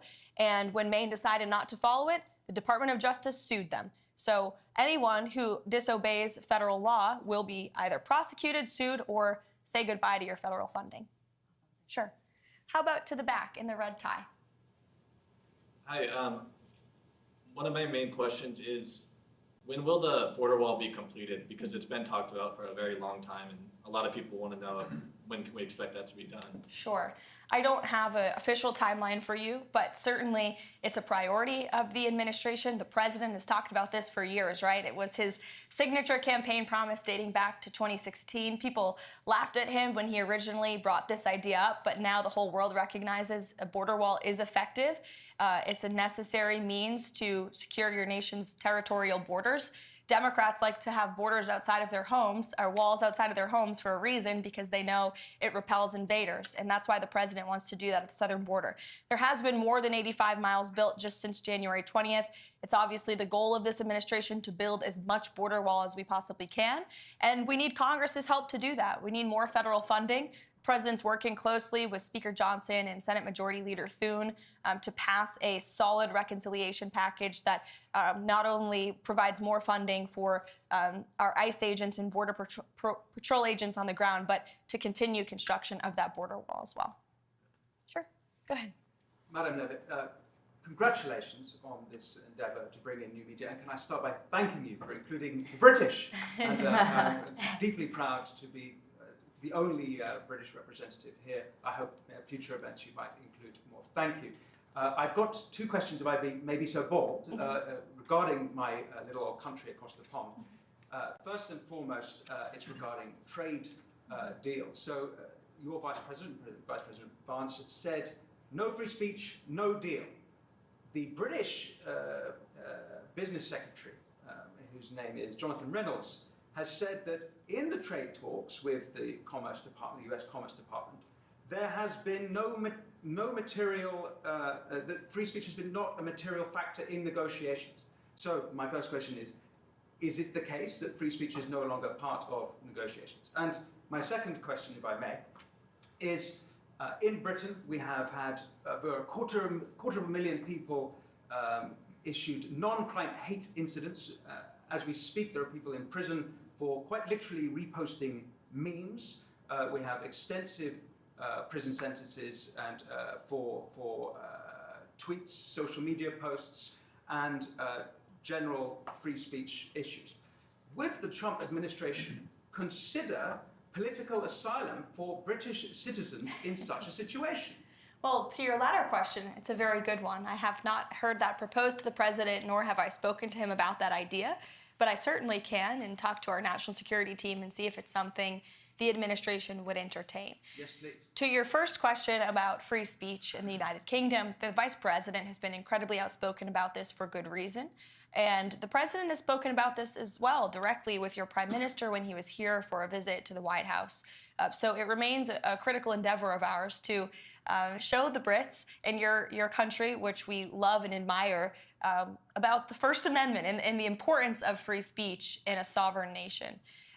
As for the trade talks, I understand they are moving in a very positive way with the United Kingdom. I don't want to get ahead of the president or our trade team and how those negotiations are going, but I have heard they've been very positive and productive with the United Kingdom. And I will say the president always, both publicly and privately, speaks incredibly highly of your country. He has a good relationship with your prime minister, though they disagree on domestic policy issues. I've witnessed the camaraderie between them firsthand in the Oval Office, and there is a deep mutual respect between our two countries that certainly the president upholds. Thank you. You're welcome. Mr. Spicer, it's Hi, good to see you here. My predecessor. Yeah, well, had to swing by and say hi. Thank you for doing this. I think it's marvelous what you guys have done to bring in new voices, and it shows, it reflects the president's commitment to transparency and to bring this in. So I've got two quick ones for you. The first is you mentioned reconciliation. Beyond that and what he hopes to get out of that, considering how slim the House majority is, what other legislative priorities does he want to see codified in law before this Congress adjourns? It's a really good question, Sean. I think reconciliation is the first and foremost question on the president's mind right now. It's a huge deal. We have to get it done. He's working closely with Congress. In fact, he's meeting with Speaker Johnson, I think, in a few minutes today in the Oval Office to discuss this very bill and measure. Aside from reconciliation, which we hope and are very confident will include more funding for border wall construction and mass deportations, as I mentioned earlier, but it's also very important that we get tax cuts passed. That is the second step in the Trump economic agenda. The president has used every executive lever he can to slash burdensome regulation, and we continue to do that every day across every agency. Administrator Zeldin is doing a fantastic job at the EPA, I may add, but every cabinet secretary is getting rid of regulation very seriously. The president is certainly working on unleashing American energy to drive down costs, but tax cuts are a critical component of really seeing the Trump economic formula be put together. So he wants to see tax cuts passed in this reconciliation package. That includes no tax on tips, no tax on Social Security, no tax on overtime, no tax on Social Security for our seniors, of course, too. As for other measures that would be codified into law, certainly we've seen the president put forth common sense executive orders and take really common sense executive action that we would love Congress to take further action on to ensure that the president's executive actions can remain long after his tenure, so you don't have another president come in here in 8 years and undo some of the executive work that the president has worked so hard on. So we want Congress to continue getting to work, but we got to get this reconciliation bill passed first. Thank you. The second thing I have is just a question I get a lot, and I figured I'd best address to you. You've done a phenomenal job opening up the briefing room, bringing in new voices. The president's commitment during the campaign to do long-form podcasts was, I think, extremely helpful to this new media environment that we live in. But a lot of conservatives will ask me, why does he sit down with people like Terry Moran of ABC or Jeffrey Goldberg of The Atlantic? What is the rationale behind that, rewarding people who have very vehemently expressed disdain for him personally? Because the president is unafraid, and he is inspired by competition, and he likes to talk to people face to face. And I think that's one of his best attributes and qualities. We live in an incredibly divisive country, unfortunately, that has been really the result and consequence, frankly, of the fake news and the hoaxes and lies they have driven at this president for the better part of the last decade now. But the fact that we still have a president who has been a victim of these hoaxes, these lies, these smears by so many legacy media outlets and reporters, yet he's still willing to sit down with them, look them in the eye, look them face to face, and take them to task and share the truth with them and his perspective, I think, is what the American people deserve in a president. And it's certainly a stark contrast to what we had in the previous administration, a president who was hiding, who actually used this beautiful South Court auditorium, which we're happy to be in today, but he used this like it was a fake Oval Office, weirdly, oddly. He was missing in action. He called lids at 2 o'clock in the afternoon. For those who don't know, a lid is when we tell the press to go home for the night. And he was doing that midday. That is not acceptable around here. I will tell you, we're working very early through the very late hours of the night. And the president's willing to talk to anyone, not just journalists who have really been posing as journalists but are actually left-wing activists, but also if you look at our adversaries and our competition abroad on a foreign policy scale, you know well in the first term, he went to North Korea. He talked to Putin directly. He talked to President Xi directly. The president believes in direct diplomacy, whether it is our adversaries and competitors around the world or left-wing activists like Jeffrey Goldberg. Sure, Emily. First of all, thank you for having us today. It's a pleasure to be here.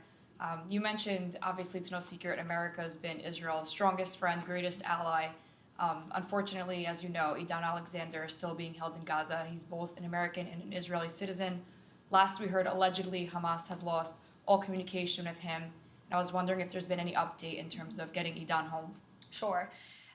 First of all, the reports last week were from Hamas media, and so we always take that, of course, with a grain of salt. We do our own verification on those reports. I talked to the National Security Council about Idan Alexander last week, as this is obviously a priority for the administration, and all I can tell you is that I can assure you that the Special Envoy Witkoff, Adam Bowler, who's been leading some of our hostage negotiations, Mike Waltz, the entire national security team, finding him and bringing him home is a priority for this administration, and they continue to work very hard on that every day. Thank you. You're welcome. Chad. First of all, thank you for the hospitality. Always open and welcome, and thank you for the access. And I'll say to you again, for everyone, what I said to you a few weeks ago when we were here. I said it's so refreshing to have a press secretary after the last few years who's both intelligent and articulate. So thank you for that. I think that a lot of people would be curious to know if we have any details of what the private conversation between Volodymyr Zelensky and the president was there at the Vatican. I imagine that we don't know at this stage in the game, but more specifically, back to the border issue, the DOJ stated on Friday that they were floating the idea of potentially subpoenaing journalists for to get access to whistleblowers. We know the last administration did not treat whistleblowers very well. There's numerous ones who, although still employed by the FBI or the DHS, have not received back pay and haven't truly, they've been employed but they're not reinstated. So I'm wondering, does this administration have, do they believe that we should reinstate the whistleblower, like Agents Garrett or O'Boyle or Friend or, Stevenson with DHS, who blew the whistle on the child trafficking involving the cartels under Joe Biden? He too is yet to be brought back. Do we have a position on that? Sure. Well, for each individual agency, the secretaries of those agencies obviously have deference over who they hire, who they fire, who they promote. I can tell you certainly the president commends anyone who steps out and speaks the truth, especially against the malpractice that we saw over the last 4 years under the previous administration. I could speak to the two cases at the Treasury Department. The two whistleblowers there who blew the whistle on the Hunter Biden tax fraud case have been promoted by Secretary Bessent. So certainly we commend anyone who has the courage to step up and speak the truth. And as for those who unfortunately try to leak, especially classified information to the legacy media to put our troops in harm's way, our law enforcement officials at harm's way, leaks like that will not be tolerated. But those who are seeking to protect the truth will certainly be commended and applauded for that. Sure. Rogan, go ahead. Hi, Karoline. Good to see you again. Great to see you as well. Great job this morning, and as always, you're really crushing it. My question is about the Epstein files. And a couple months ago, the DOJ released what they called phase 1 of the Epstein files, and they announced that a lot of those files, the remaining files, probably the bulk of the files, are actually in the New York field office. They requested that they be returned the day after, and some legacy media reports show that not only were those files returned to the DOJ, but that hundreds of FBI agents are going through them day after day and getting them ready for public release. Do you have any updates from the DOJ or the FBI on when those files are expected to be released, and also when we might start seeing some arrests of the client list? Sure. I can assure you that the Attorney General and her team at the Department of Justice are working on this diligently. For a specific timeline, I'd have to check in with them, and we can certainly do that for you, Rogan, in the effort of transparency. But I will tell you, the Attorney General is a bulldog. She is someone you want on your team, and when she wants to get something done, she gets it done. I've seen her do it in various instances already in her time as Attorney General, and when she makes a promise, she keeps it. So I think I don't have a specific timeline on you for that, but I do know that they're working on it over there. Thank you. Sure. Go ahead. Thank you for having us here. I've noticed, this is kind of like a repeat of 2016, the legacy media has gone back to not reporting anything on President Trump. In the beginning, we had them reporting everything that he was doing. Now they're kind of going back again to not reporting everything that he is actually doing. I'm kind of the nerd when it comes to reporting. I'm not the headline news girl. I'm the nuts and bolts. I'm the policy type nerd. So what direction do you advise kind of me to go into, like the White House files that y'all send out every single day? Yeah. Because that's what people are used to when they want to ask me questions. They want to know kind of like the nuts and bolts of everything. Secondly, I know going into the first 100 days, Johnson's meeting with President Trump today. President Trump has issued a lot of executive orders.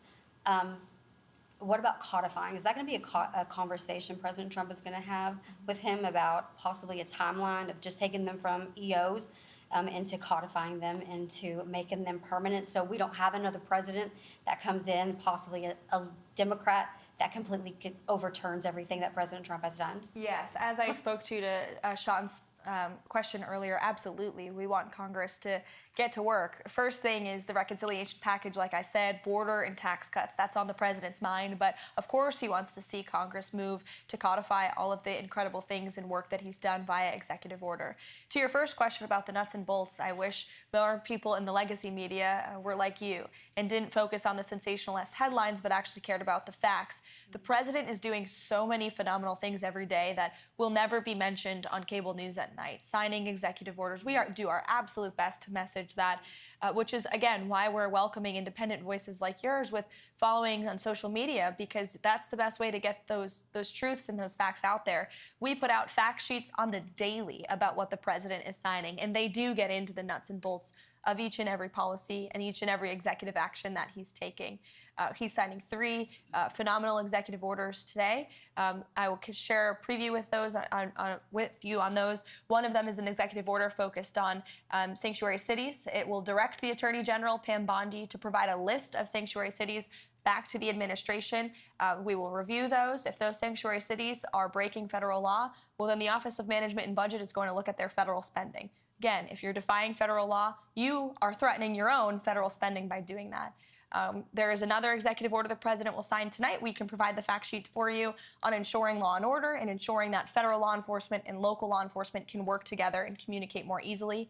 And then the third executive order, which actually speaks to the heart of your question earlier about the Uber drivers, will be a order directing the Department of Transportation to include English literacy tests for our truckers.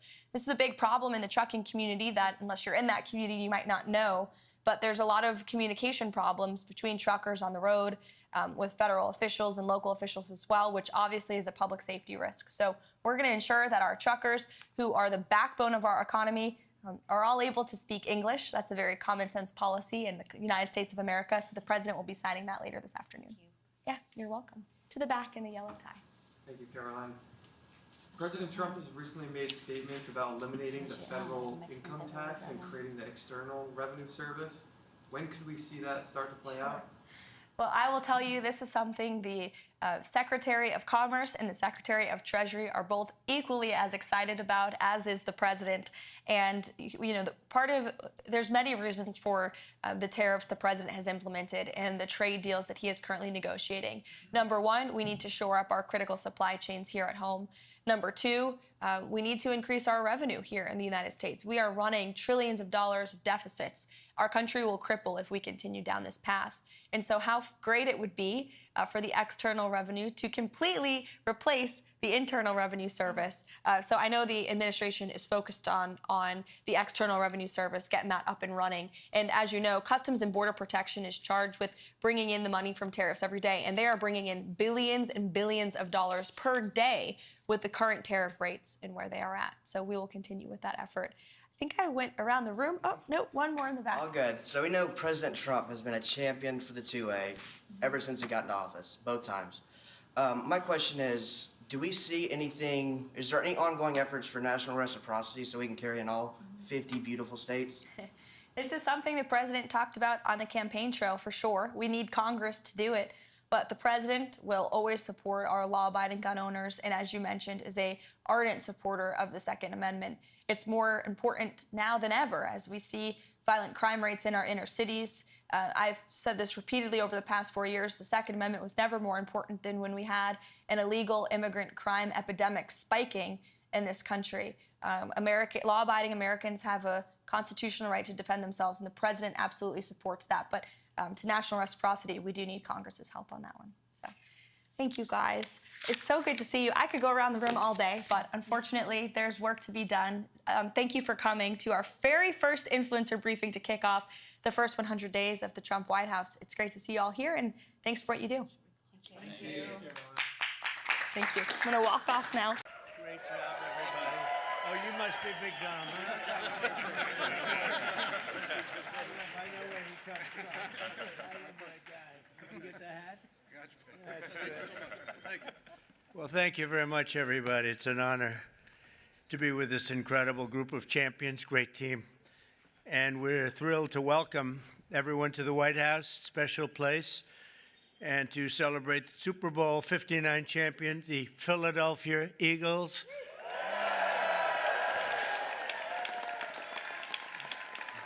And that was a special day. That was a big one. But the Eagles have turned out to be an incredible team, an incredible group with a fantastic coach and coaches. And having you at the White House is very, very special and important. And we appreciate you being here. And I think what we're going to do is, on occasion, when we have a really great championship team, we bring them over to the Oval Office after we're finished, and they get a chance to look at some incredible real estate. And we have a little present for each and every one of them, and it's a terrific present. So we're going to do that for this team, okay? And we'll do that. We'll walk down to the Oval Office, and who knows, one of them may soon be sitting in that seat, you know? They become famous, and we sure as hell know they're good athletes. Now they have to have some other ability, and they do. And we'll see what happens. But I especially want to recognize the Eagles owner, chairman, and CEO, Jeffrey Lurie. Where is Jeffrey? Jeffrey, where is Jeffrey? Where is he? That's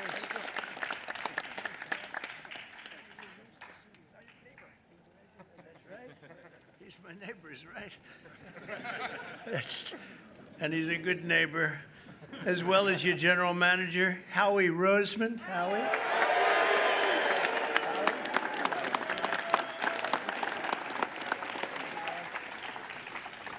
And your spirited coach, Nick Sirianni. Nick, you are a spirited guy. Thank you, Nick. Well, you know, a lot of people, they doubted. Well, they always doubt championship teams, and then they become championship teams. They never doubt them again. But Nick proved the doubters wrong and brought the Vince Lombardi Trophy back to Philadelphia, and convincingly. We also have to recognize the Eagles' head of security. You know, this is a guy, they say he loves Trump. This is a guy, and I had Saquon give him a big, beautiful hat last night because I've been hearing about this guy. He likes Trump. His name is Dominic DeSandro, Big Dom, and he's sort of a legend. Come here, Dom, come here. Say a few words, Dom. I hear this guy's just, come here. I'd just like to say thank you. We're honored to be here. Thank you, President Trump, and that's it. Go Birds. Thank you, guys. My pleasure. Thank you. Thank you. He's a big part of the team, that's what I hear. But I want to thank also some incredible talent and representatives for our country. Pam Bondi is here. She's doing such a good job on television this morning too, Pam. She's incredible. Lori Chavez DeRima, Secretary of Labor. Scott Turner, HUD. Hello, Scott. You're doing good. I want to thank you all for being here. Senator Dave McCormick. David, thank you. Good. Come on up here, David. Come on. Representatives Rob Bresnahan, Brian Fitzpatrick, Ryan McKenzie, Dan Muser, Burgess Owens, Lloyd Smucker, G.T. Thompson, and Jeff Van Drew. And we have a lot of other congressmen here, but I have no idea who they are because I can't see you and all these people. But I apologize. See, they'll never speak to me again. They'll be angry, but I just don't know who you might be right now. As well as Pennsylvania Attorney General Dave Sunday. Thank you, Dave. Good job, Dave. And Treasurer Stacey Garrity. Thank you very much. Thank you, Stacey. We have a lot of great politicians out there. For Eagles fans, the road to this day has been long, but the journey has been well worth it. I would say, Jeffrey, that was a great journey for you, huh? It was great for you and for everybody else. And look at the size of this guy. This guy's. You know, when we walked up, I said, you just stay here a little bit. I'll walk up in front of you because I didn't want to get anywhere near the size of you. and the greatness as a player, too, that I can tell you. 2 years ago, the Eagles came incredibly close to football immortality in Super Bowl 57. You remember that game. But after a hard-fought game, you suffered a really heartbreaking loss to the Kansas City Chiefs by just 3 points. It looked like you had the game. This past year, the Eagles were determined to get it back, and get it back they did. The season started off slow, but you soon caught fire with your great coach inspiring you, and you got the ball to your superstar running back, who I met yesterday, and I want to tell you, he's a handsome guy, but I wouldn't want to tackle him. Saquon Barkley. Where's Saquon?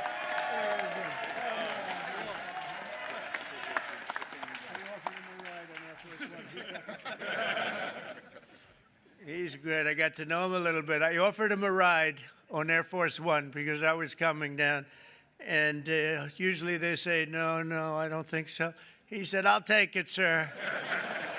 And he loved it. And we loved being together. He's a great young guy and an incredible football player. Saquon had a season for the ages, running behind the most powerful offensive line in the NFL, featuring.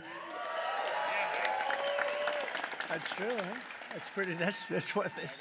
It's a big group. We're going to introduce him. Jordan Melahata.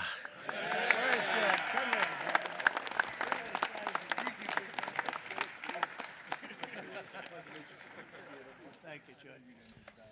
These are big people. Landon Dickerson.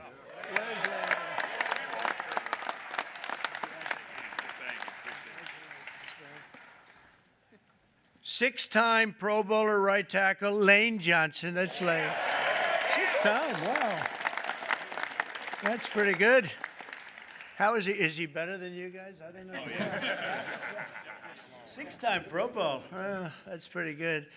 In Week 9 against Jacksonville, Saquon performed football magic while racking up a total 119 yards, 99 yards, almost 200 yards, 2 touchdowns. In the second quarter, he caught the ball, dodged 2 tacklers, and then hurtled backward over another diving defender, sending him flying through Saquon's legs. You remember that one? I said, oh, that's a dangerous play, but he doesn't care about danger on the football field. And by the way, I have to tell you something. I was with the Giants and the head coach and some people, and I said, do anything you have to, but don't lose Saquon. They lost Saquon. That was not good. I called that one. That was an easy one to call because he played damn well for the Giants. I can tell you that. But he made the right decision because it is a team sport, and there's great people in this team. This unforgettable display of athleticism will soon be seen in highlight reels, and you've seen a lot of it. I've seen that game numerous times. They play it over and over. It was an amazing game, the final game, and a little bit surprising that either team would have won by so much. But ultimately, Saquon rushed for more than 2,500 yards in the regular season and playoffs combined, an NFL record. Think of that, all those years. And he was named NFL Offensive Player of the Year. That's pretty good, Secretary. His golf isn't quite as good.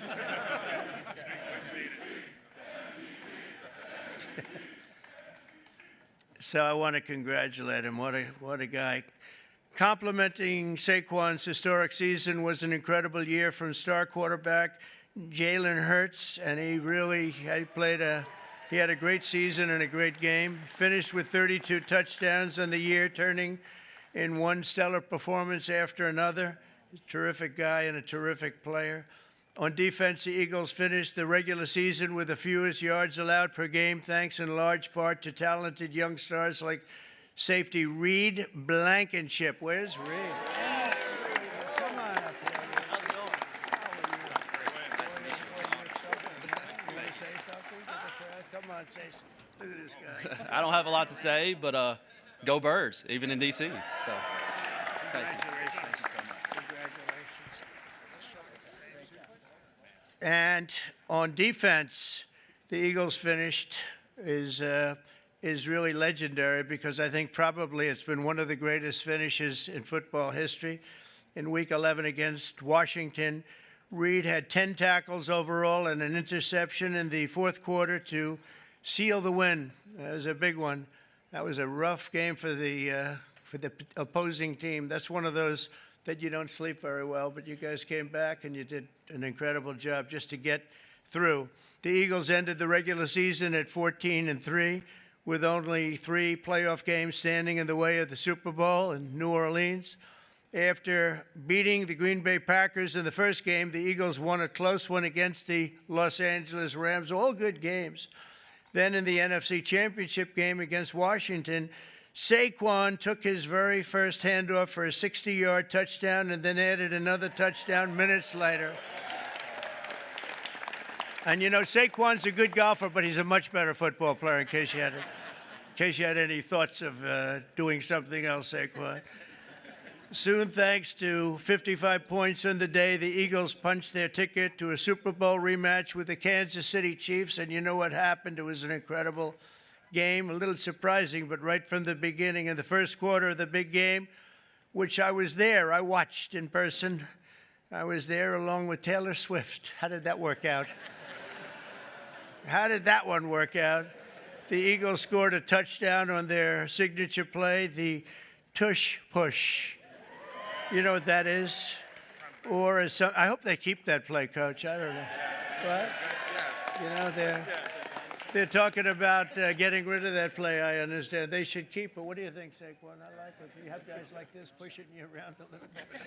I like it. It's sort of exciting and different. I would like to see something done. I'd like to go back to the regular kickoff, however. We don't like that kickoff where nobody's moving. The ball's in the air, nobody's moving, but I won't ask the coach or Lane or any of the people about that, but as a fan, I don't know. I'm not sure, Jeffrey. Or some of the people, they call it the brotherly shove, you know, the other. Meanwhile, the ferocious Eagles defense pressured the Chiefs' offense on almost every snap, causing 6 sacks, and 3 turnovers, including a phenomenal interception return for the touchdown by a spectacular rookie, Cooper DeJean. Come on up here, Cooper.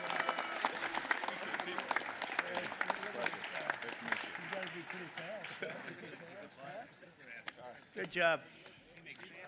Cooper made the play of his life, and he did it on his 22nd birthday. Wow, you're a young guy, huh?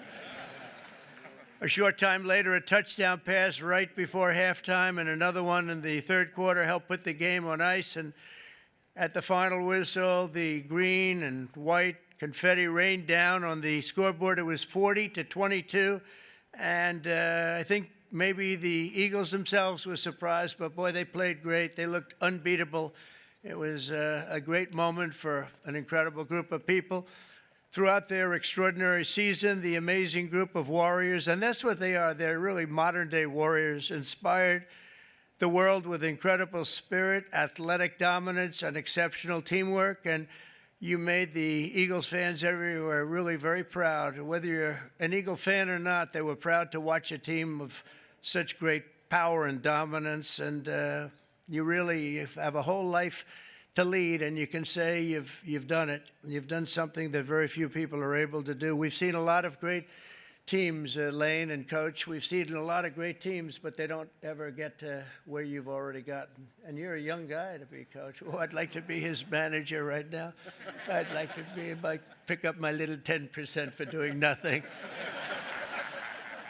So I want to congratulate once again, and let me just say, fly, Eagles, fly, right?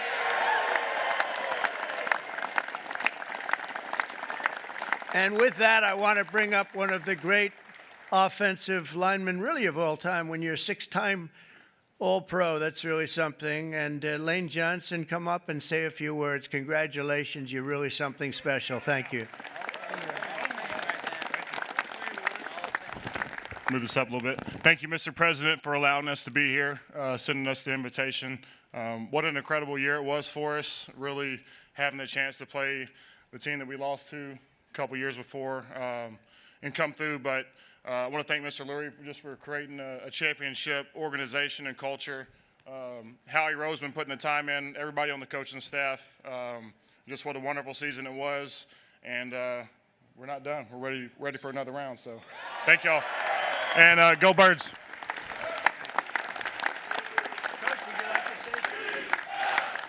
Yes, sir. Yeah, thank you, Mr. President, for having us here. We also appreciate the endorsement for the tush push. We really appreciate that. And go Birds.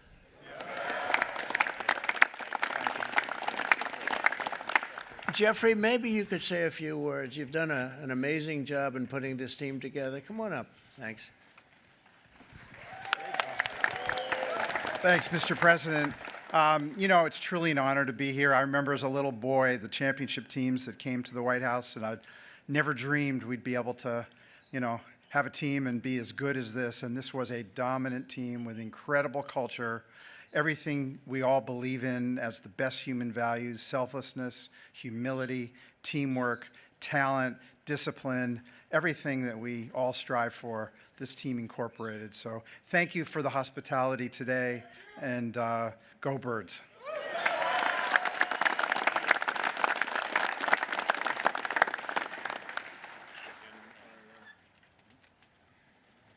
that's great. Thank you. Wow. Whoa. That's pretty good. That's pretty good. Thank you, Coach.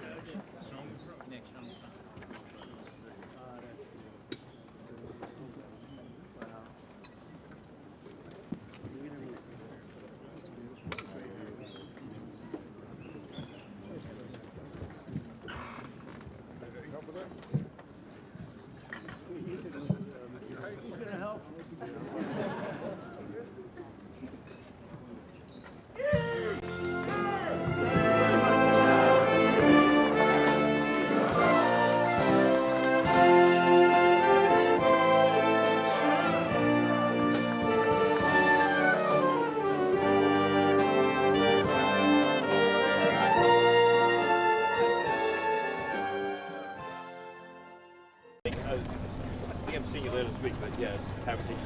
Stephen, Illinois Governor Pritzker just called for mass protests and disruption, saying Republicans cannot know peace, while Trump's border crossings are down 95% and ICE is locking up 800 criminals.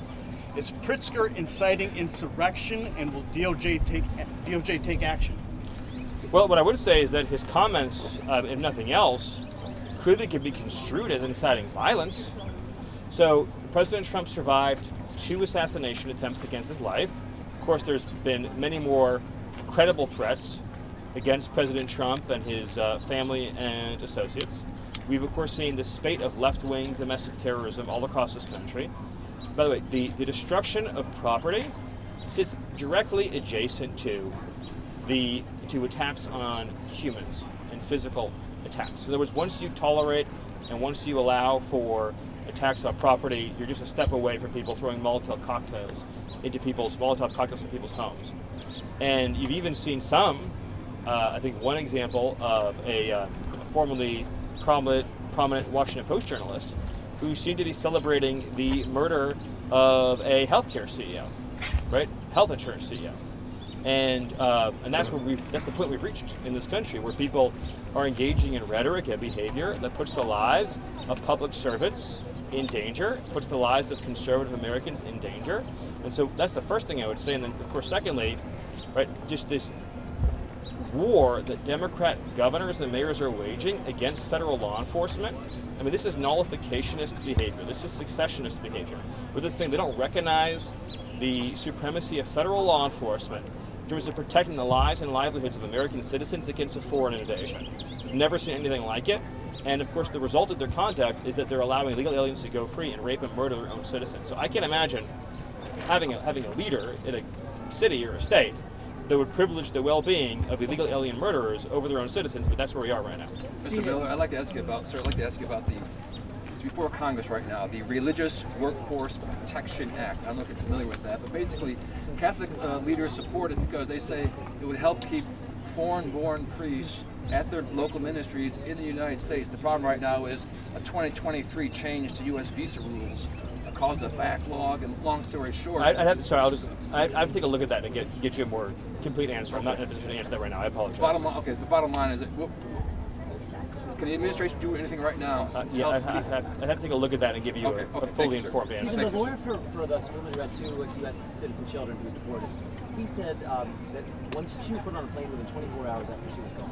Is this case being rushed to avoid the process? To the cameras, please. Are you familiar with the case in question? To the extent that yes, I am. I'm sure you are. So this person has had years of due process. In other words, the cases that you're referring to are individuals who have already received all of their due process, including a final adjudication of their claims and an order to be removed from the country. In other words, they've been in the system for years. We've been told for years that individuals who have been freed, so remember, the Biden administration freed illegal aliens at the border, and then instead created a system where they're supposed to go through what's called the non-detained docket. That's when your case is heard for relief while you are living free. We've been told for years and years and years, no, it's not catch and release. It's not catch and release. They're going to show up to get their hearings. They're going to show up to ICE. They're going to go through the process, and when they lose, they're going to go home. Well, we did the go home part. They lost the case. It's been fully adjudicated. They have a lawful removal order, and so they've been sent home. That's literally the process the previous guys told us and Congress, that Mayorkas told Congress was going to happen. That when you lose the case, you go home. If people who lose their cases get to stay, that's not due process. That's just the complete suspension of all of our immigration laws and national sovereignty. And of course, by the way, we're going to respect parental rights. When you're deporting an illegal alien and they want to bring their kids with them when they leave, of course we're not going to stand in the way of that. Now, I would say as a separate note, it's absurd as a country that we have a policy of declaring the children of illegal aliens to be automatic citizens. That doesn't even come up in this case because it's not relevant to the point that the mother wanted to bring her children with her. And of course we will honor and respect that. Hey, Stephen, can I follow up on that? Where does the administration stand on its consideration of travel bans at this point? And then following up on the previous question, can you guarantee that migrants who are held in detention facilities have access to legal counsel as you're enacting these immigration policies? Well, on the first point, it's still under consideration. We'll have an update when we have an update. And on the second point, illegal aliens will be given access to exactly what they're entitled to under current laws and court rulings, no more and no less. Obviously, it's this administration's view that illegal aliens should be able to be deported swiftly and quickly, and it should be as simple as, are you lawfully in the United States? No. If you are not, then you should go home. Like in a sane country, that would be the system. If you know that a person trespassed illegally in your property, you send them out of your property that quickly. Now, there are a lot of court rulings and other systems that have been put into place let's slow things down, but we're going to move as fast as we possibly can to get illegal aliens out of our country. Mr. Yes. Leonard, regarding the raid in Colorado Springs this weekend, do you have the nationalities? Because, I mean, against TDA and MS-13, but do you know if there were Colombians around? They found a really popular drug in Colombia, which is called Tusi, the pink cocaine. Do you know if there were Colombians? It's a great question. I don't have the nationalities available for you right now. Are you pleased with Stephen? The number of Africans involved in all of this is a lot, or there is no Africans? With respect to which question? The deportation of illegal people. Well, I mean, it includes everyone who came illegally in the last But number in of years. terms of percentage, is a lot of Africans? Or I don't have the exact percentage in terms of the breakdown, but it's certainly true that the flows of illegal immigration that came in the last 4 years included many from not only Central America, not only Mexico, but all of Latin America, and of course Africa, Asia, Middle East, basically everywhere but Antarctica. Stephen, during the campaign, negotiations with Iran. I don't have any update on that for you. Can you give us an update on how the president's meeting with Speaker Johnson went? The two judges, or the media outrage of these judges that were arrested, some of the outrage from Democrat lawmakers. Yes. If you commit a federal obstruction crime, you will go to jail. There are explicit. It's amazing to me how the left defines democracy as that Congress passes a law and then local officials should religiously violate those laws with no consequences. Congress passed a series of laws over the years making it a crime to harbor, to smuggle, to evade, to obstruct, particularly and specifically in the context of immigration enforcement. So when you have a federal judge who engages in plain, direct, overt, intentional, and willful violation of those federal laws, of course they'll be arrested and of course they belong in jail. Stephen, you guys ran on targeting violent criminals, worst of the worst. I'm not disputing any of the facts around the cases of these women who were deported and removed with their kids, but given you're looking for more money from Congress, ICE says they need more beds, they need more money. Is it the best use of the administration's resources to be going after moms of young kids, basically? Do you yourself have an opinion on this subject? I'm more interested in yours. Well, what percentage of the, let's just pick an even number of, say, 10 million illegal aliens. Let's say that Biden released, I think it's closer to 20 million. Let's say he released 10 million illegal aliens into the country over the last 4 years. What percentage do you think we should let stay here of those 10 million? I'm not trying to do a game show. No, but I'm saying, I'm just curious if you think that's the best use of your limited dollars. Is it your view that if a Democrat president releases 10, 15, 20 million illegals into the country, they all then should get to stay forever and for all of life? Stephen, I don't have a view about what Democratic presidents do. I'm asking what the Republican president you work for and how he wants to use his resources. So you don't want to answer the question because you know the answer is obvious. Everyone that Biden let in has to go home. Of course. I mean, it's a crazy thing to even ask. You think we should give administrative amnesty to some subset of I'm asking how you're prioritizing and the work that here's your how we're administration is prioritizing doing. ICE is going to continue to focus on raids against high-threat criminal aliens. We're going to use the entire force and power of the federal government to get them all home. Many will choose also to leave voluntarily and take advantage of the CBP Home app. But we are not going to ask taxpayers to subsidize the presence of a single illegal alien in this country. Here's another thing. Do you think that we have some sort of magic 8-ball to see which particular illegal aliens who skip their hearings, which particular gotaways are going to go on to commit a rape or a murder? How do you explain to a parent in this country if you chose to release an illegal alien and they committed some heinous crime, why you chose to make that release? From a public safety standpoint alone, you cannot justify setting free a removable and deportable alien. Like in these recent cases, these were all illegal aliens who showed up at an ICE facility for a scheduled appointment. We'd be spending extra resources to set them free. They're already inside of the ICE facility. I mean, think about that. Illegal aliens walked, no, it's a very important point. Illegal aliens walked into an ICE facility and were taken into custody. Could you imagine telling ICE officers to release illegal aliens who announce and present themselves at an ICE facility? Would any other law enforcement agency do that? If a wanted fugitive went into an FBI facility and announced themselves, would they be allowed to walk out the door that very afternoon? I mean, the whole thing's preposterous. What do you think? Chill people showing up in a nice facility? And all these people who've lost their lives at the hands of illegal migrants. And then you also have fentanyl, which is ravaging our communities. Friends of mine have died from fentanyl. So do you blame the Biden administration? Do they have blood on their hands? Oh, of course they do, but not just the Biden administration. Of course the Biden administration does, but also all of their enablers do. Right? All of the radical left immigration groups and attorneys and NGOs who aided and abetted and supported the invasion, all the Democrat politicians in Congress, like Hakeem Jeffries, who aided, abetted, and supported the invasion, and Chris Murphy, and everyone in the media who knowingly lied and covered up about that invasion for 4 years. They all share in the atrocity, in the calamity. They all have blood on their hands and on their conscience and on their souls. And nothing they ever say or do will ever earn them forgiveness for that, because of just how severe those violations were and how many people have died and suffered as a result. That's between them and their maker. But they'll be getting no forgiveness from me, I can promise you. Judicial resistance to Trump's agenda, and what can the administration do to overcome these challenges? Well, it's simply put, it's a war on democracy. President Trump was elected on a mandate to secure the border, to stop the invasion, to send illegal aliens home.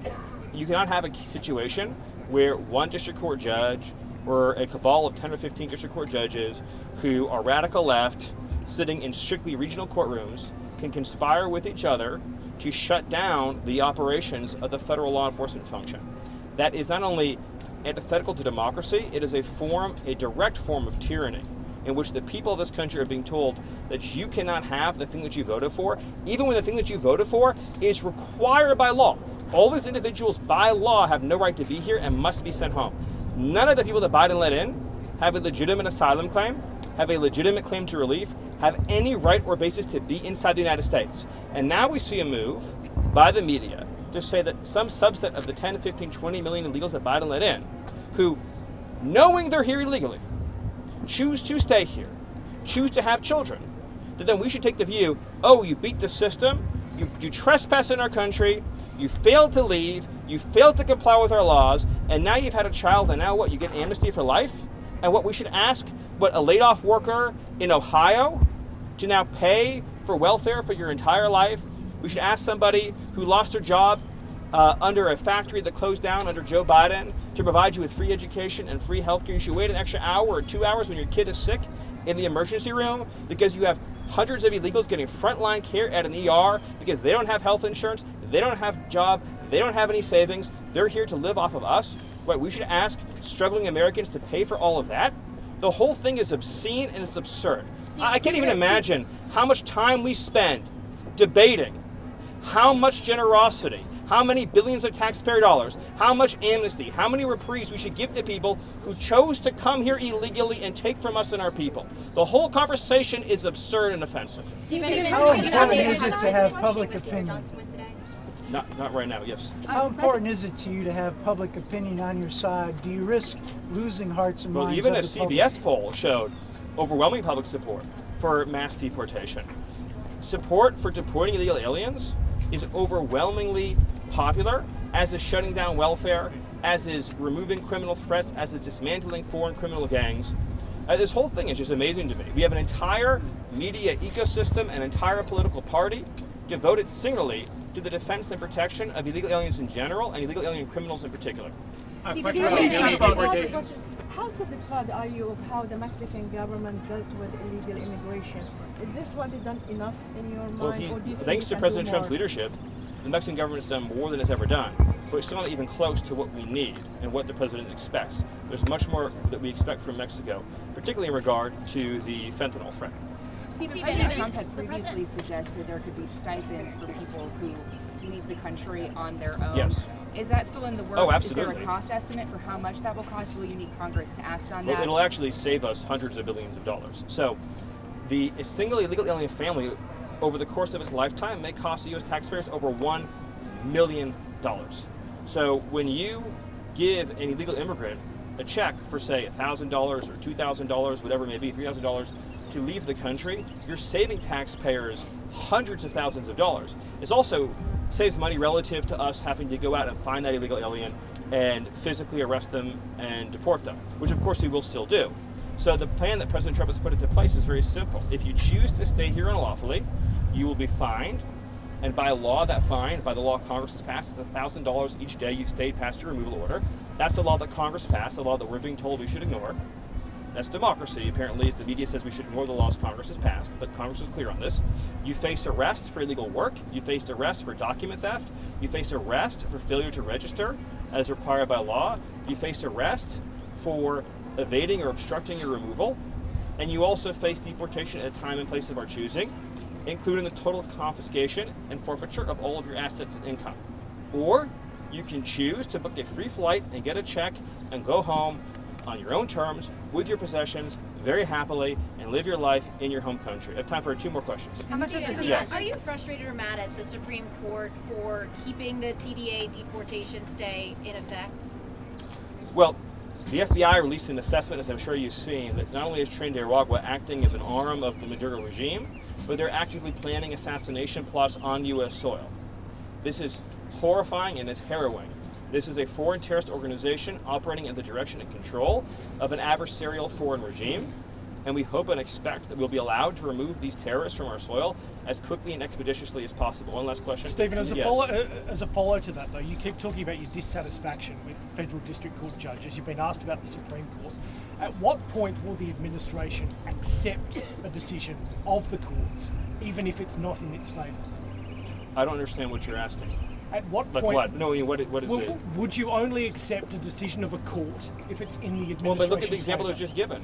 Because of the Supreme Court's ruling, right, the administration, right, is operating under a TRO, a temporary restraining order, on the Alien Enemies Act for illegal alien foreign terrorists who are plotting on U.S. soil, right? So that was a ruling that was issued that's in effect. I don't understand the question. I'll take one more because that question didn't make sense. Question on a million deportations this year. You only had 139,000 so far. Okay, I'll take these 2. Yes.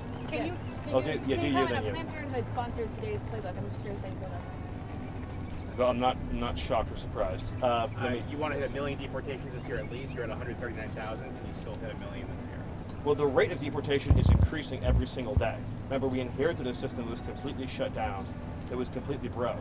And now President Trump is working with the overwhelming backing and support of the American public to get that system operating at full speed and efficiency. And once we clear away some of these rogue district court injunctions, we'll be able to operate with an even greater degree of force and speed. And so I think we will vastly exceed that number, in addition to all of the self-deportations that are occurring and will continue to occur. And once we're able to begin applying these increasingly significant consequences financially and criminally for illegal aliens who choose to remain, we will see even faster and quicker voluntary departures from the United States. Bottom line is that the president is going to continue and expand and accelerate the effort to remove from our midst people who have no lawful right to be here, and we will do so without apology. Thank you. That vastly exceeds Thank you, 1 sir. million or 139?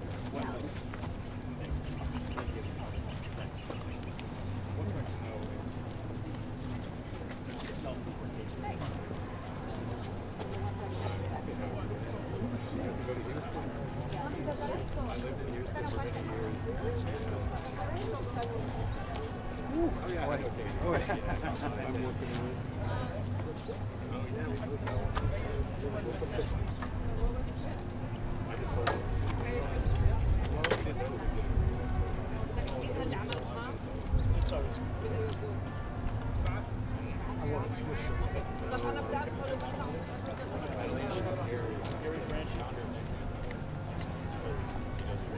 are you? Good. Oh my God, it's Karoline. What's up? So you're just going to go to the top of it. Oh, you know. Okay. Oh, yeah. Just